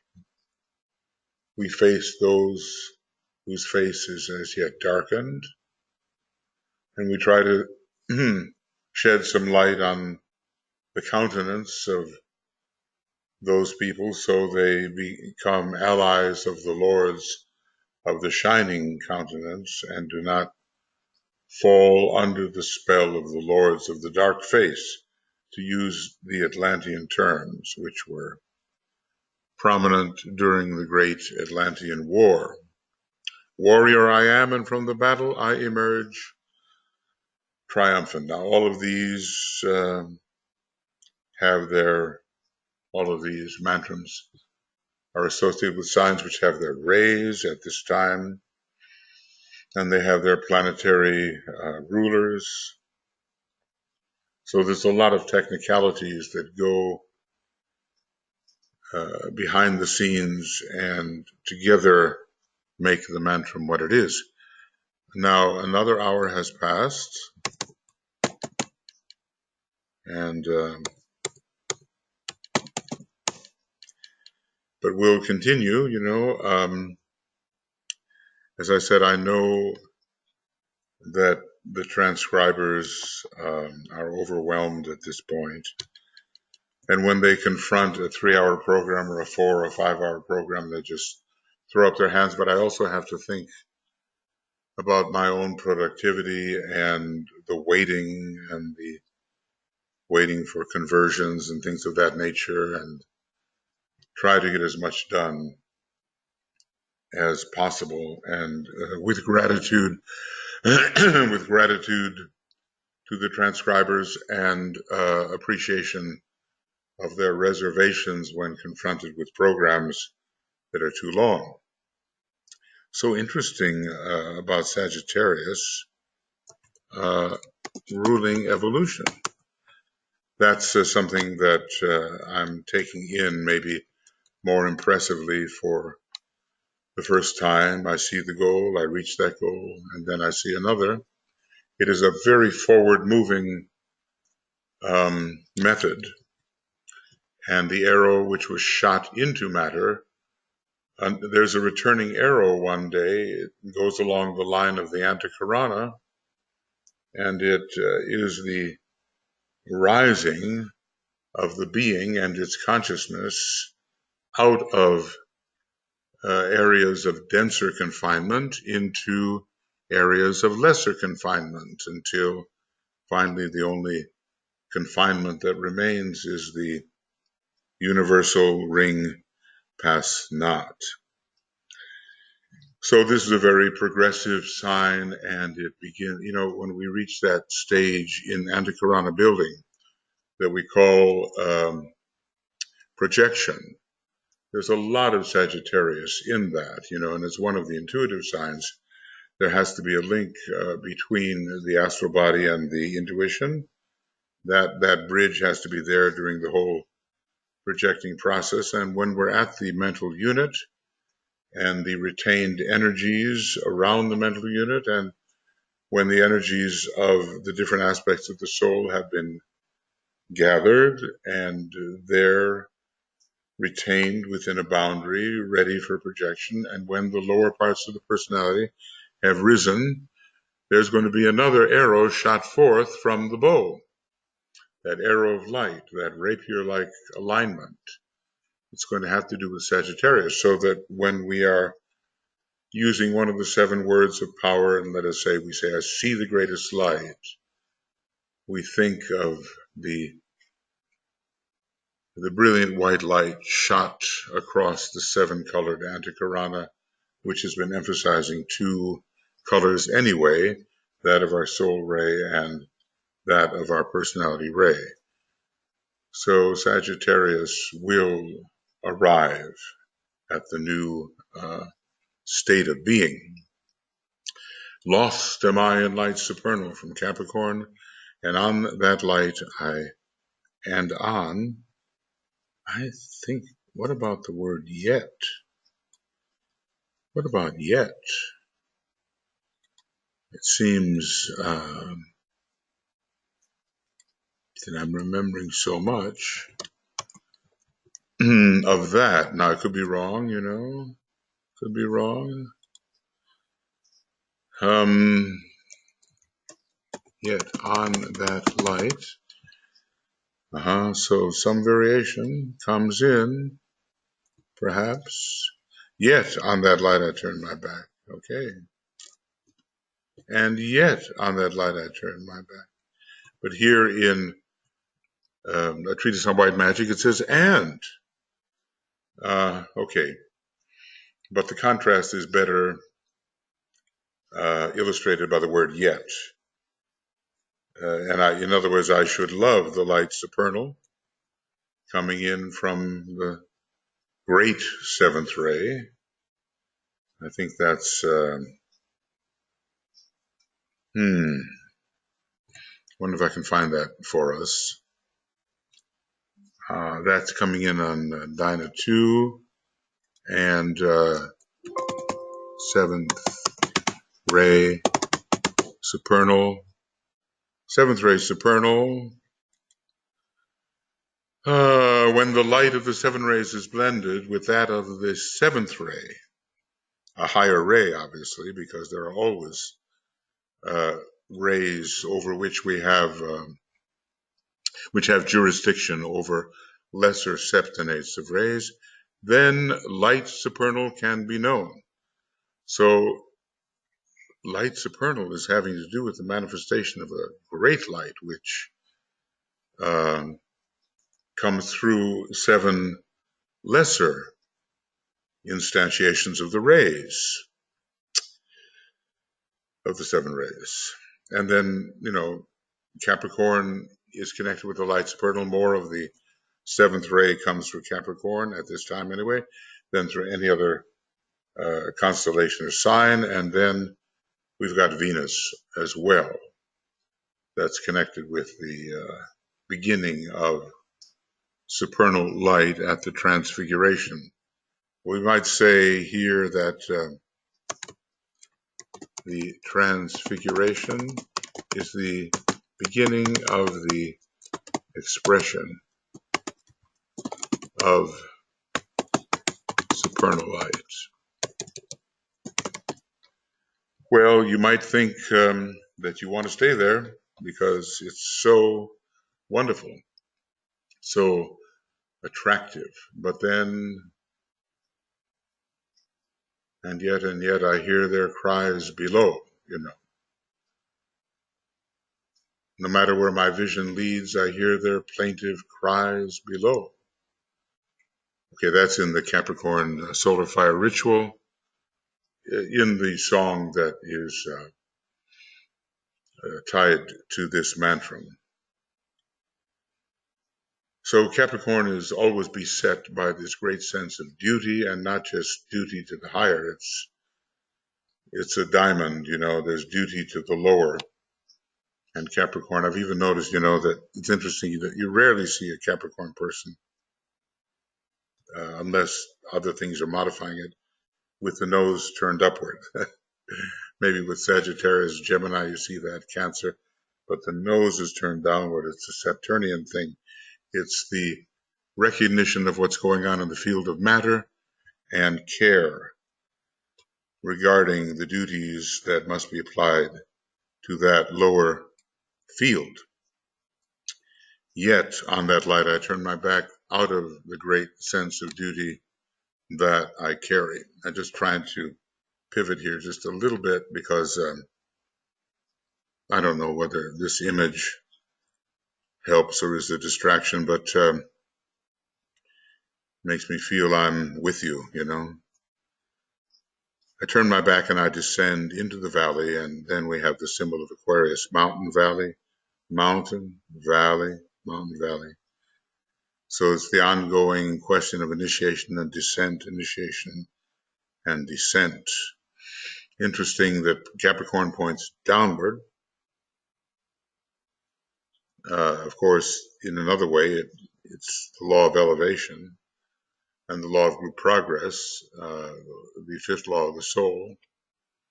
So Capricorn is as much upward as downward, but they do take care of business in the realm of matter.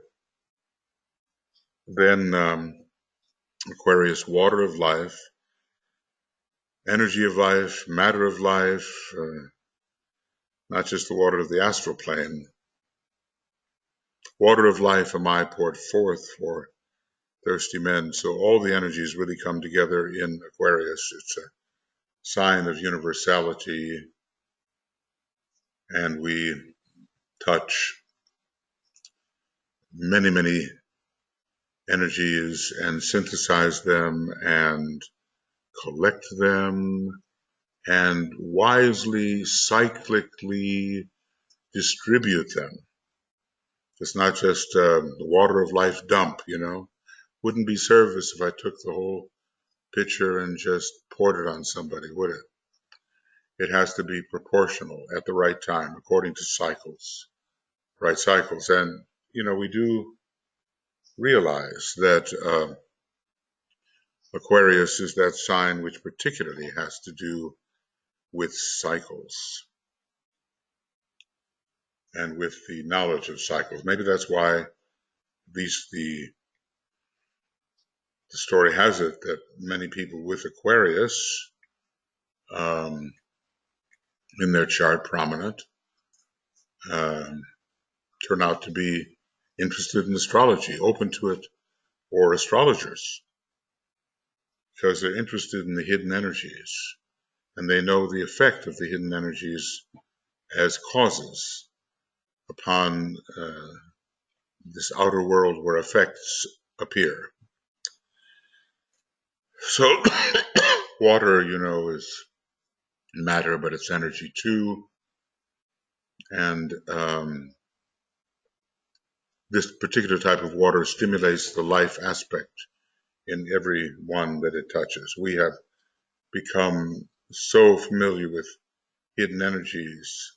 Everything was so opaque, veiled before. Maybe only initiates knew about this. Atoms were hard little balls, and everything was very concrete.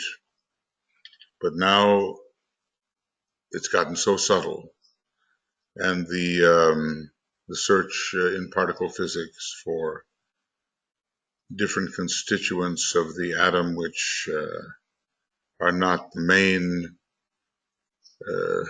frequently taught constituents at all, searching for new kinds of particles or aspects venturing into the etheric body. Aquarius is a very etheric sign, and it's ruling our normal etheric plane along with Gemini, and the higher cosmic ethers are all very Aquarian. And maybe I would have to say, along with Gemini again, those two air signs are involved with the ethers. Water of life am I poured forth for thirsty men.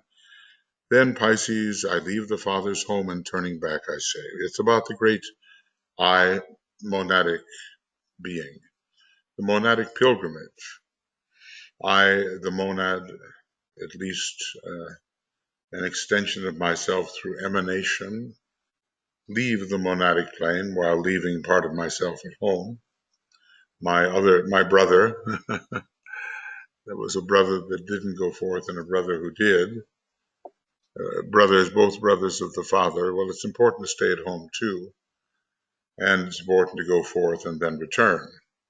So I go on a monadic pilgrimage, and I go through the various descents, involutionary descents, and I round the corner in the mineral kingdom, or I begin to rise again through the plant, animal, human kingdom of souls, planetary lives. I guess that's far enough, the planetary lives. And I return after a monadic pilgrimage of redemption. Have I learned something? I guess I have. The disciple, finding, redeeming, lifting the red cattle of Geryon, those who are affected only by the desire nature, red, but they're lifted up into higher possibilities in a chalice, which can represent the egoic lotus, sometimes called the chalice, causal body, egoic lotus, chalice. We lift them up into higher possibilities. So one becomes a savior, one who brings those who are trapped and lost. See, in Capricorn, you're lost in the low. No, in the high, rather. Lost in the high, and you venture to the low. In Pisces, you're lost in the low, and you venture back to the high. And with great compassion and gathering at every stage those who can be lifted to a higher stage. Well, as I say, you can write a book on every one of these. But we are all residents of the Father's home, even now. We all are monads on our own high plane, even now. And we have multidimensional consciousness, and we have a type of consciousness which is in which the lower is insulated from the higher. And that's part of the task, to bring the higher into the lower and overcome this dimensional ceiling, S-E-A-L-I-N-G, that I've called it in my Infinity book. There's a dimensional ceiling. We're aware of what is below, but not of what is higher. And those who are in a higher position, again, are aware of that which is below, but not necessarily of that which is higher. But eventually it all smooths out and the boundaries are overcome, and we have a seamless connection. It's an elevator. It can stop at all the floors, but it doesn't get stuck at any of them.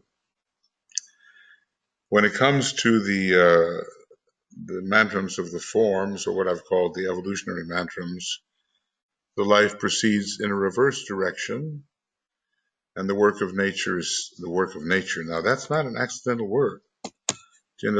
Probably we better not accuse Master DK of accidental words. He doesn't tend to do that. The realm of nature is very much the realm of the lower 18 subplanes, with the higher 3 on the mental plane being transitional, in the realm of supernature up there in the cosmic ethers. At least that's one way to interpret it. So I call these evolutionary mantrams.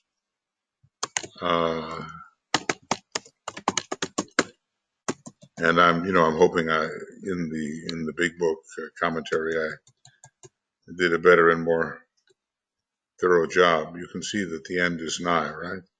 The end of rule 10. Is it like 170 pages or something?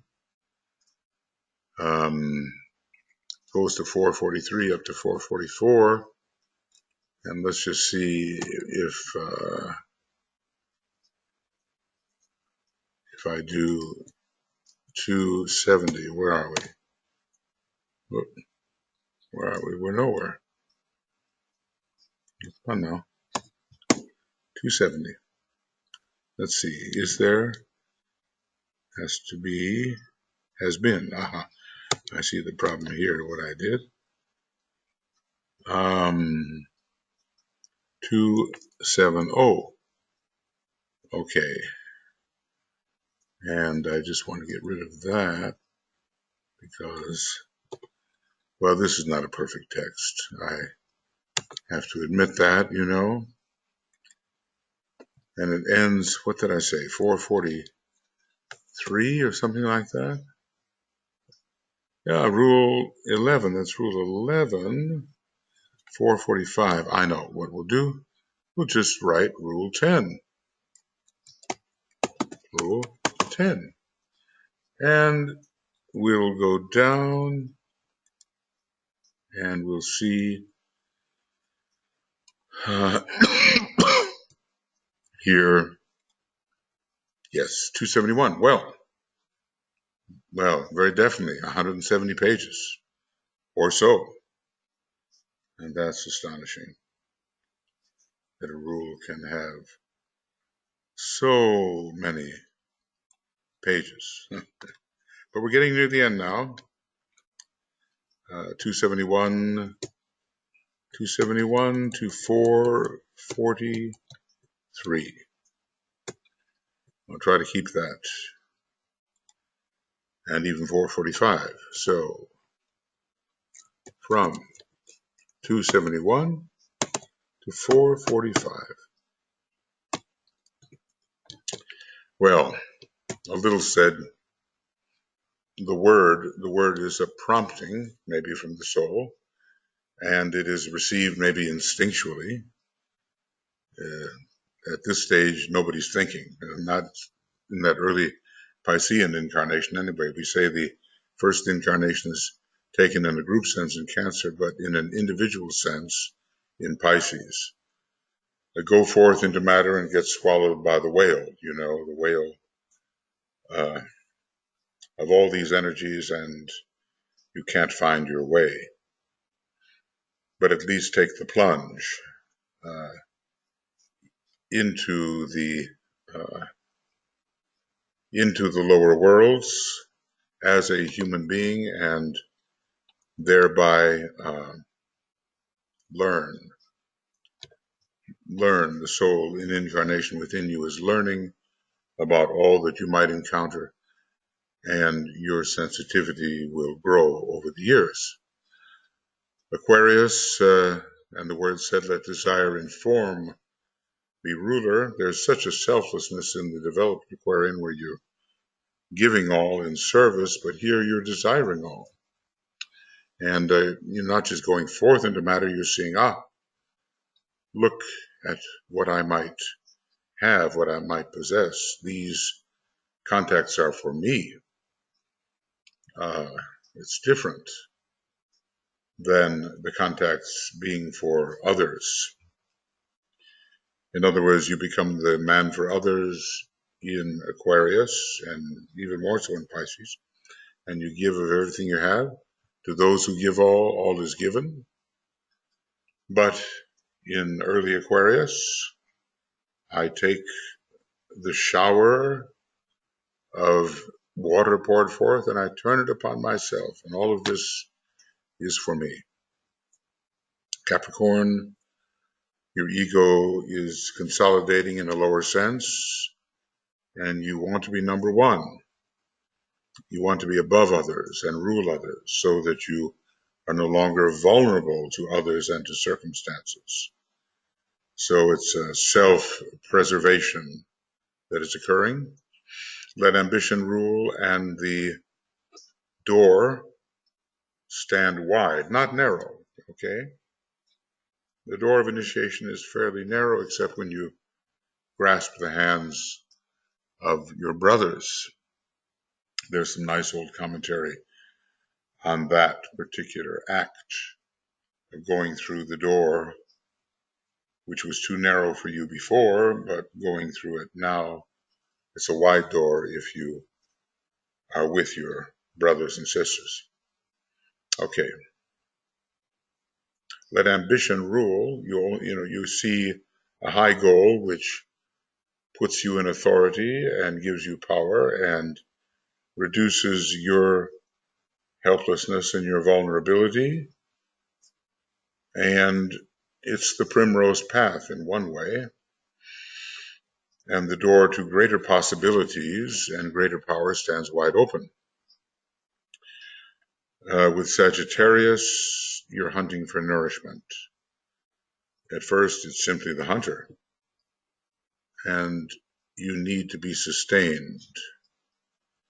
You may later be a gatherer, maybe that hunting, well, gathering is less violent than hunting, but hunting is what the centaur does at first, and shoots his arrow at other forms of life to absorb their energy rather than shooting the arrow above for the return arrow of intuition. So later, maybe the hunter becomes the explorer and learns how to take his own food along with them, and maybe he becomes a bird watcher or a nature watcher, and maybe his bow and arrow or his gun turn into a camera. All of that can happen.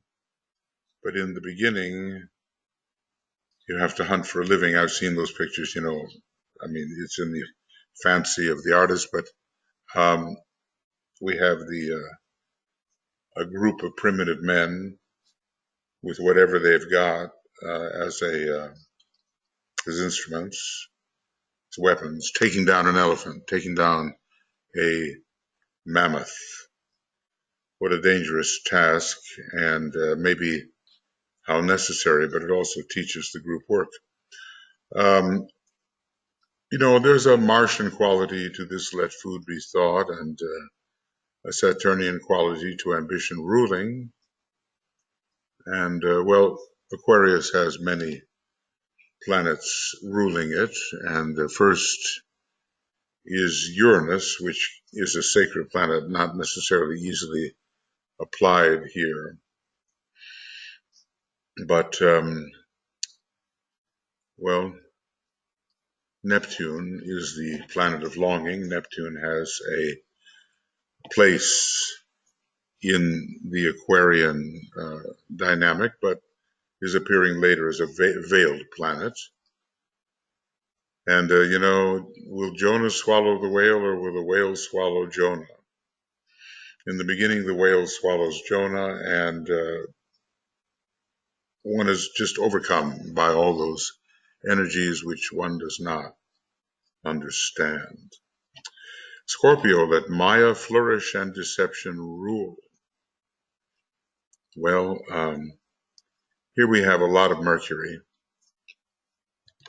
which is the planet which lies, as well as later reveals the intuitive truth.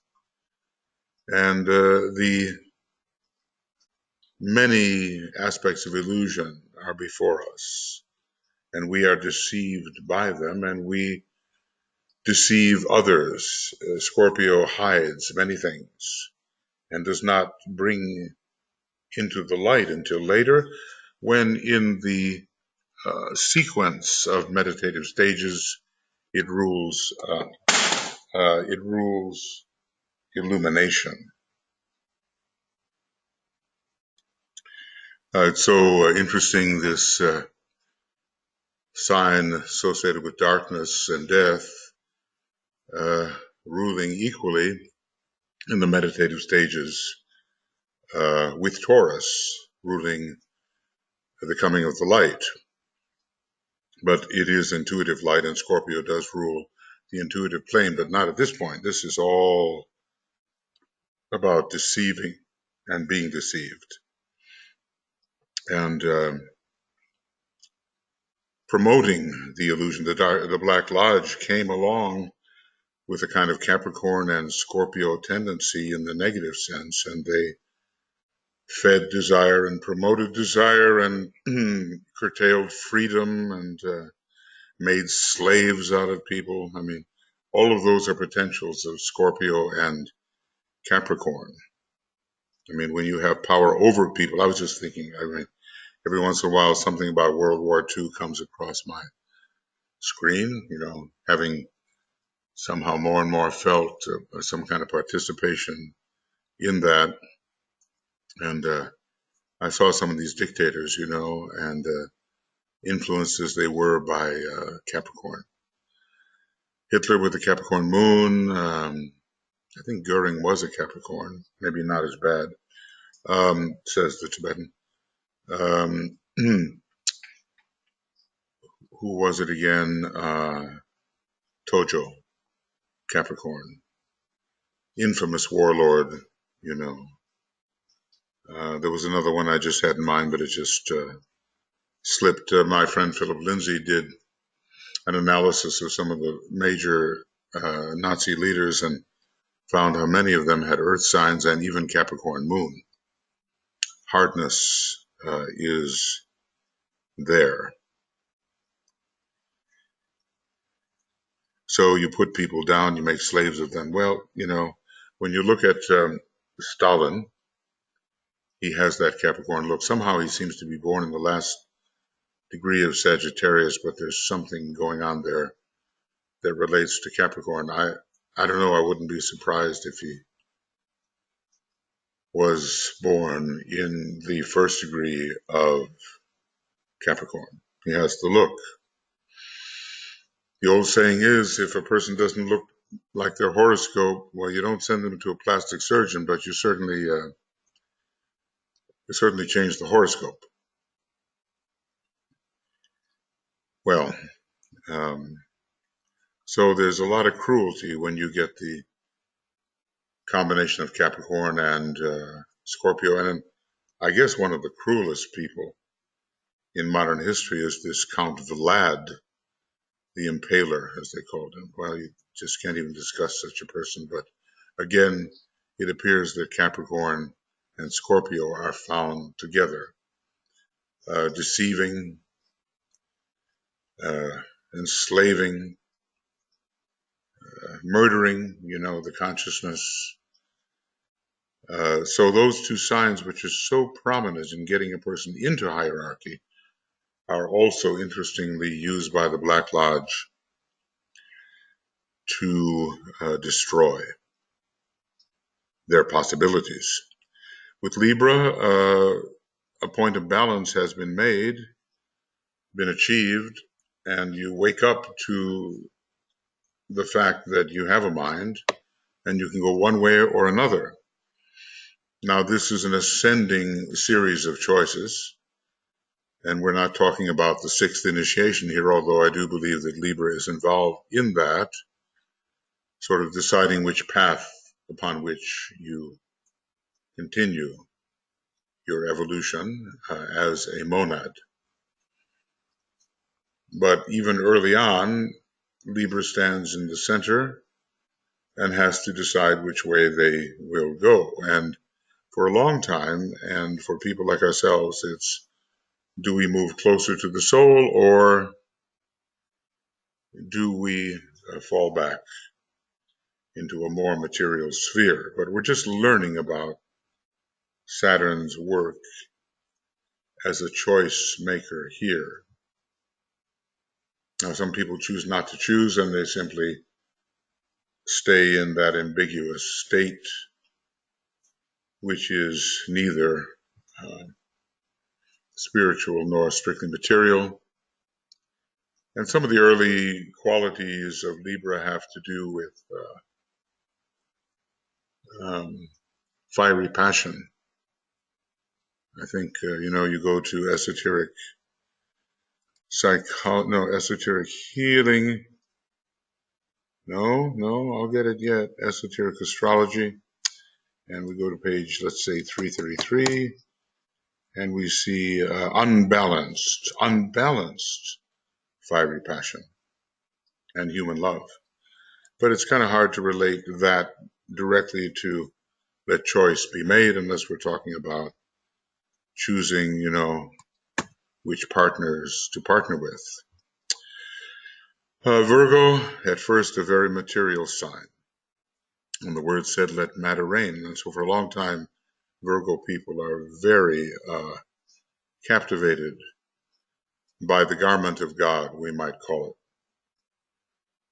Virgo doesn't bring in the fifth ray, but it brings in a material attitude in the early days, and especially as it did appear in the previous solar system, ruling the last part of the previous solar system, and more I think, under ray 3 and ray 7 than is now the case, transmitting ray 2 and ray 6.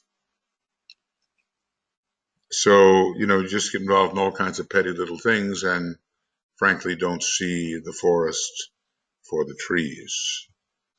So many trees, the forest doesn't appear.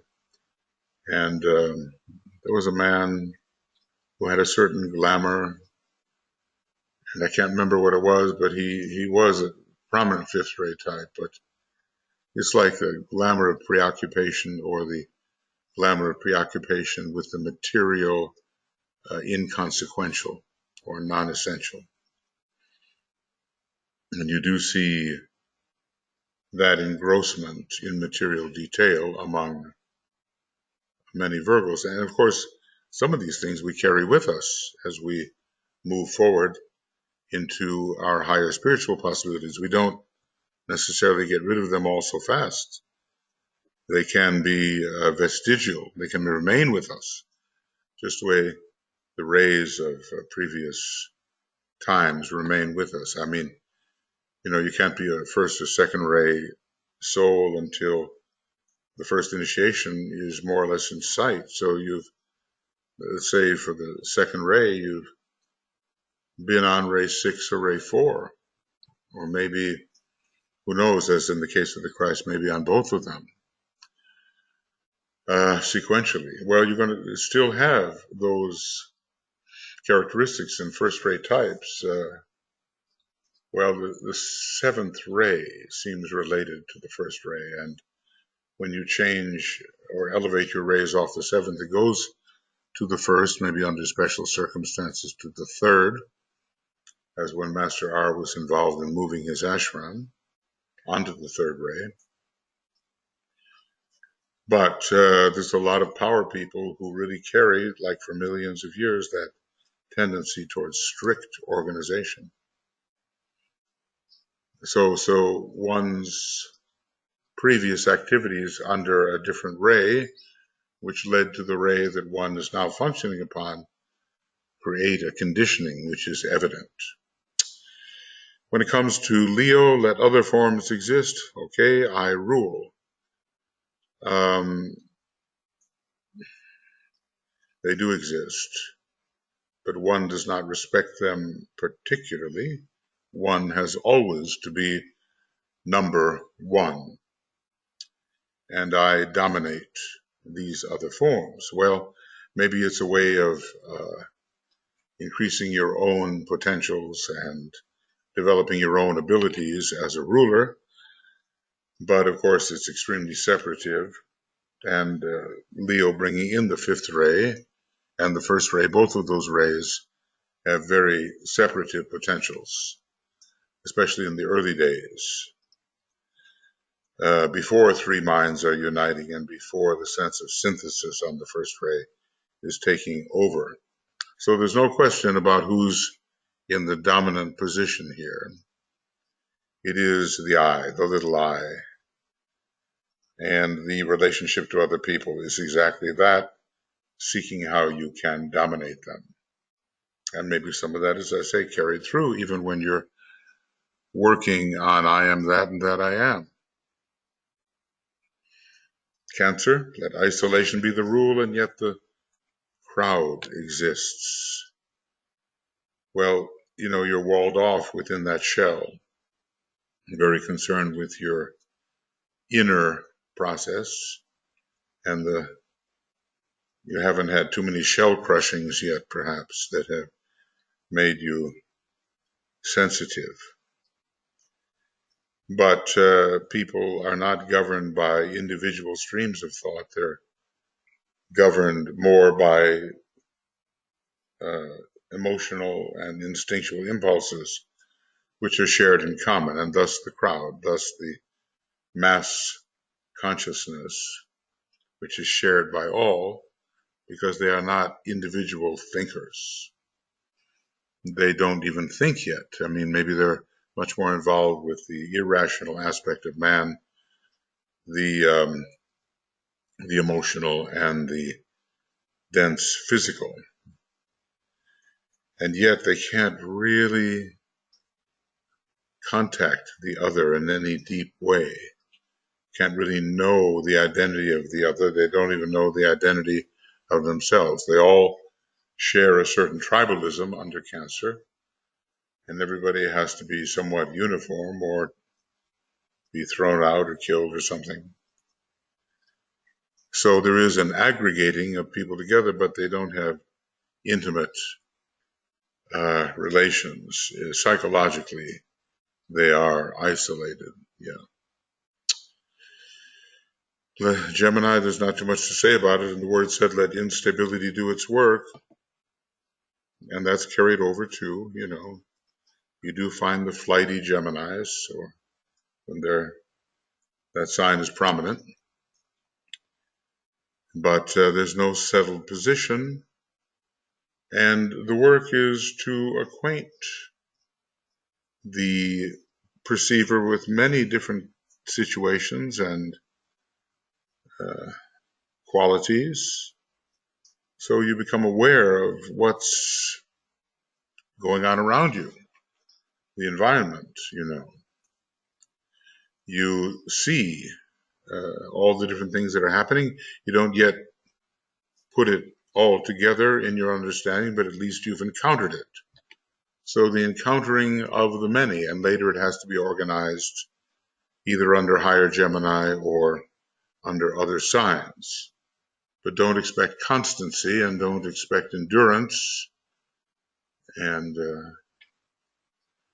is it true that Gemini is the sign also of cowardice? Its color is yellow. Is it so? But later you can imagine the pillars of the mysteries are ruled by Gemini, and it takes anything but cowardice to pass through those pillars and endure. Let instability do its work. There's always the factor of movement. It is the third sign after all. There are different ways to look at the rays, but also according to the number of the sign, you can tell something about the sign. When it comes to Taurus, it does bring in a lot of fourth ray. There is the whole instinctual nature that is struggling to express itself. That struggle will be undismayed. It's a peculiar form of words. It's like the struggle does persist. It's not prevented. It's not countered. It simply violently, instinctually presses for its own gratification, satisfaction. This is a sign of gratification and satisfaction. And one struggles to make sure that the instinctual nature can express.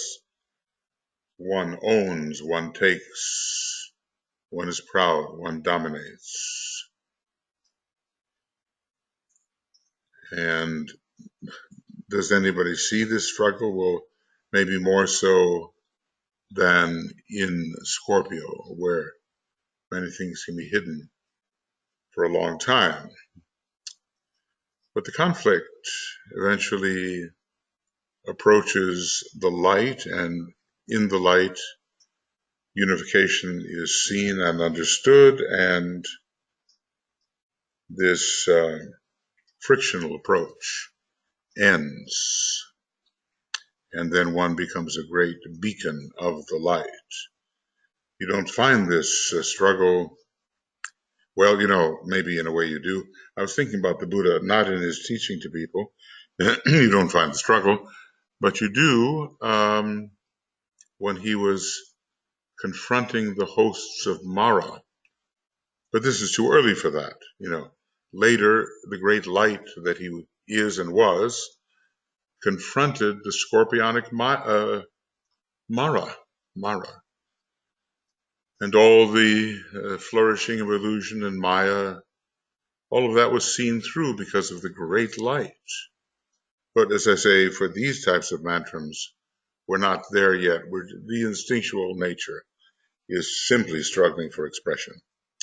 And when it comes to Aries, in the beginning, let form again be sought. It's a little different from go forth into matter. A difference between form and matter. Form is the design, and matter is that which fills in the design, the aggregation, the constituents which solidify the form. So it's time to start the wheel again and to look for those forms which will satisfy the personal urges. Are there any, really? Eventually satiation comes, and there is no true satisfaction and no form within the lower 18 subplanes, at least, is sought. Maybe the formless forms later will be sought, but not the ones that are evanescent, impermanent, transient, and in the lower worlds. No, those will not be sought any longer, but at first you still have hopes that somehow, if you find the right form, you will be gratified and the purpose for your living will be manifest and you will be happy, So that clockwise wheel is ready to start all over again. And we've been on the clockwise wheel a long time. It has to do with the directions that energy flows take within your own energy system, within your own chakra system.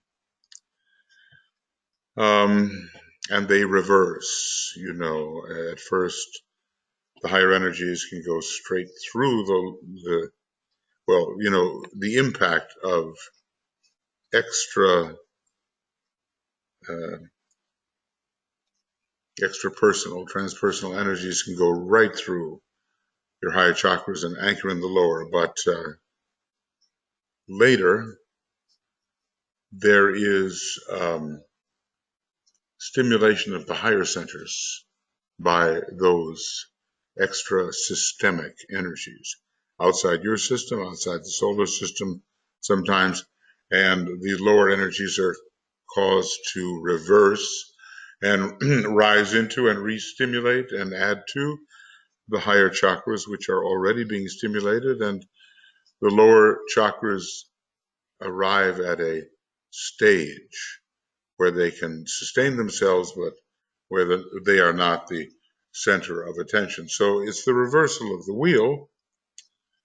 And when we look at these two lists of mantrams, there is one in which the wheel is not reversed, and one in which the wheel is reversing, and is maybe, when the mantram can be carried out fully, reversed. So that's just a little run through these mantrams. I have no idea what I said before, and maybe something is added here to what has been said. So one just has to find the page on which these mantrams are listed in the Esoteric Astrology book, and probably they're also listed at the end of every chapter. And if one has the time or interest, then to compare them with what may have been mentioned here. It will be noted, says the Tibetan, that all these ideas concern the work of energy in some form or another, and in the last grouping with the work of the so-called unregenerate selfish individual, full of desire and satisfaction. But even he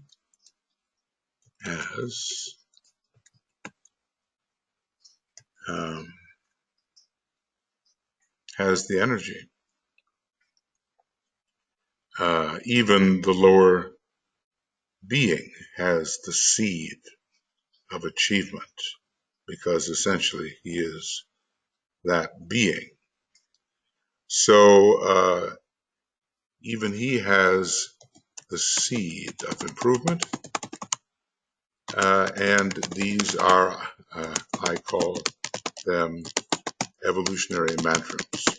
They are mantrams of the form doing what the form must do, or the form being guided in a certain way to do what will lead later to eventual release.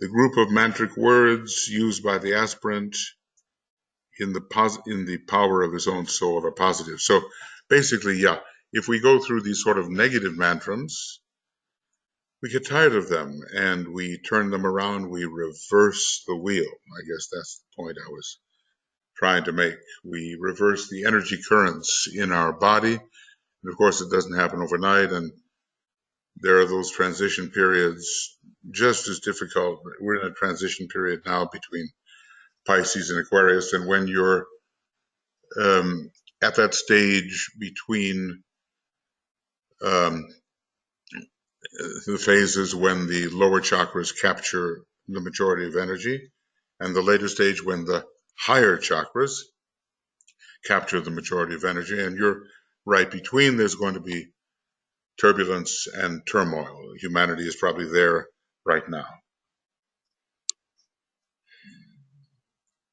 So the unregenerate, selfish individual will regenerate and will rise, and the later mantrams will be his also.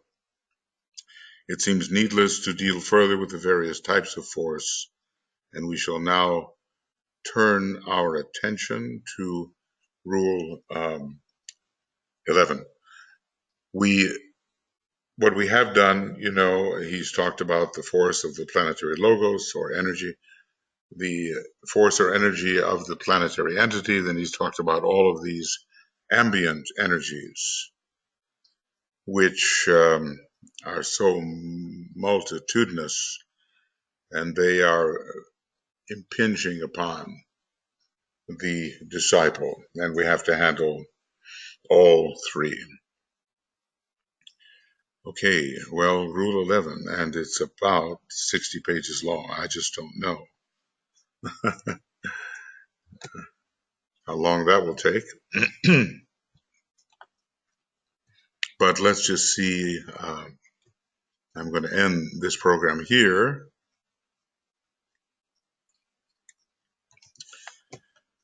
And let's see how we do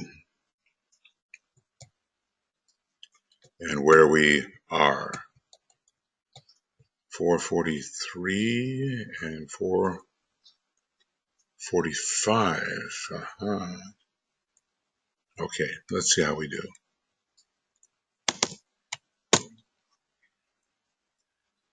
Right, and here, this is the end.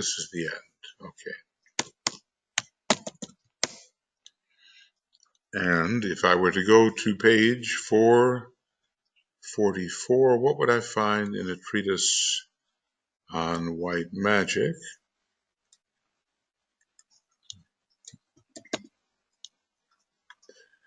.444 is a good place to go.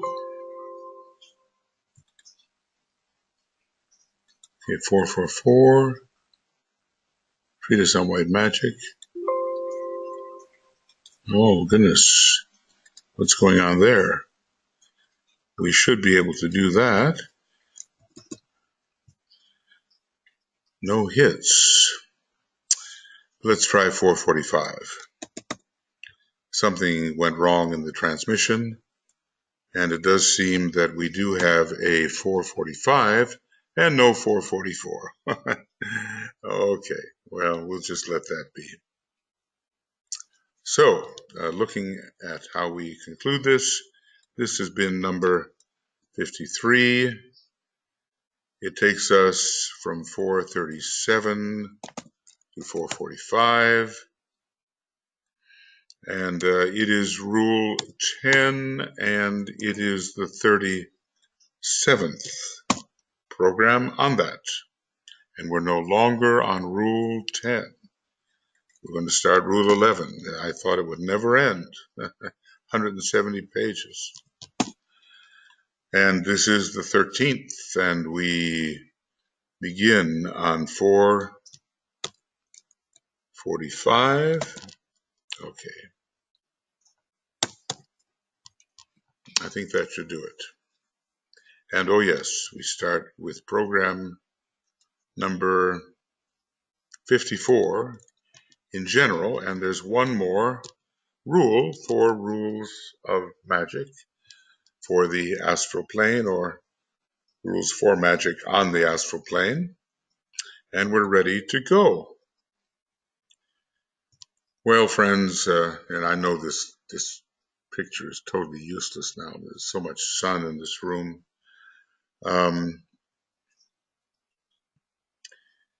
We're dealing with as deep a presentation of the wisdom as Master DK and his superiors thought possible at this time. We have no idea how they will judge the elevation of consciousness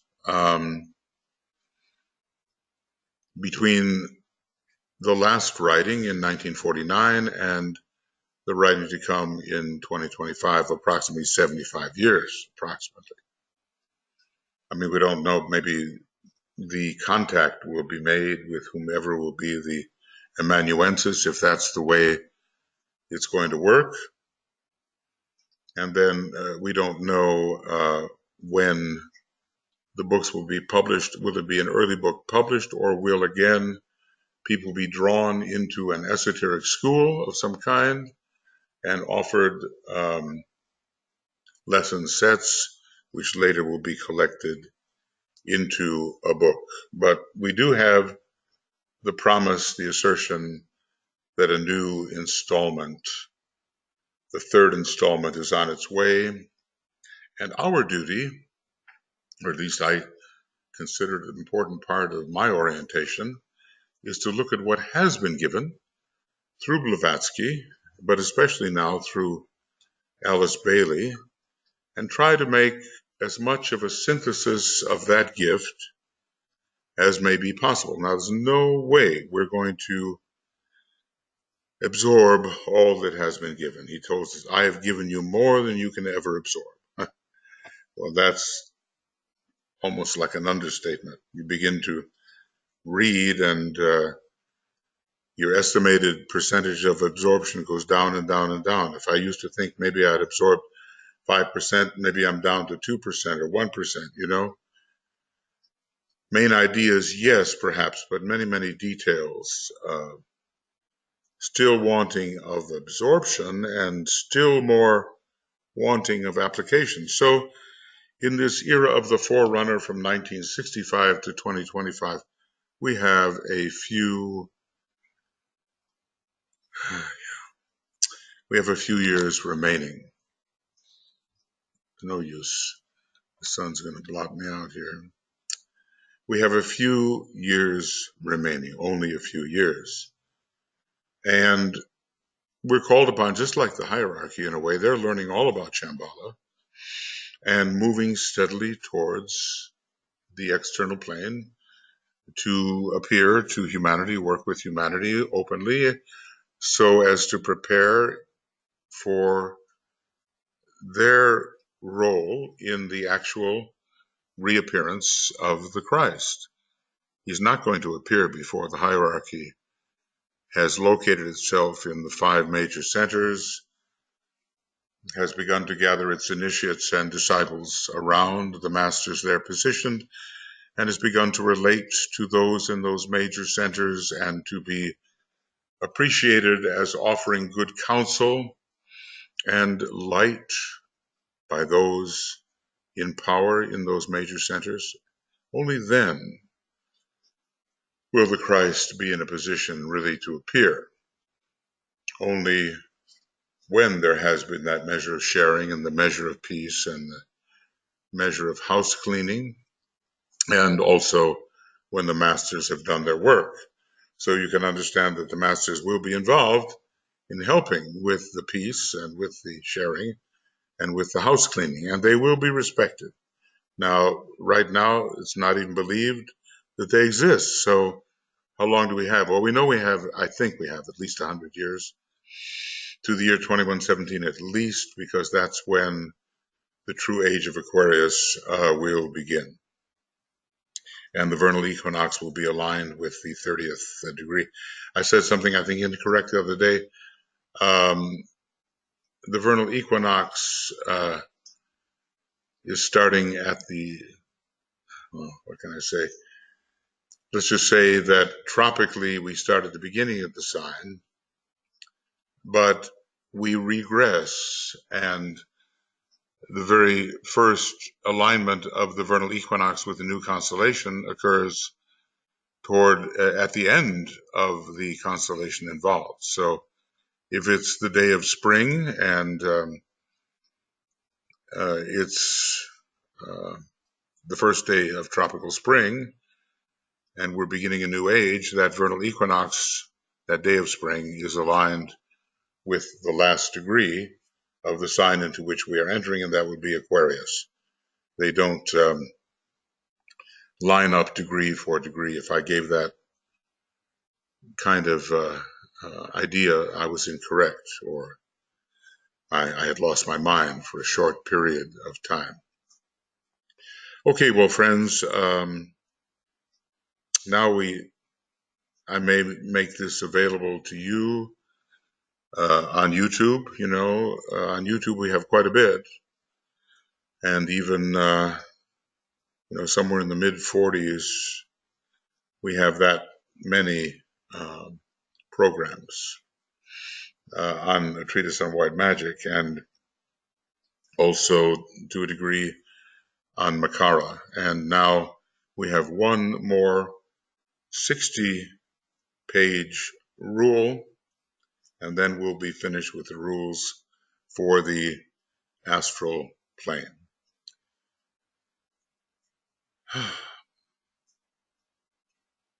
How will we assimilate? We will meditate, we will study, and we will apply, and we will work it out within our own mind and psyche. Not just take it as kind of an add-on from a superior source, but actually work at understanding and work at applying. And then we will assimilate. Okay, thank you. Lots of love, many blessings, and on to Rule 11 after 53 programs. See you soon.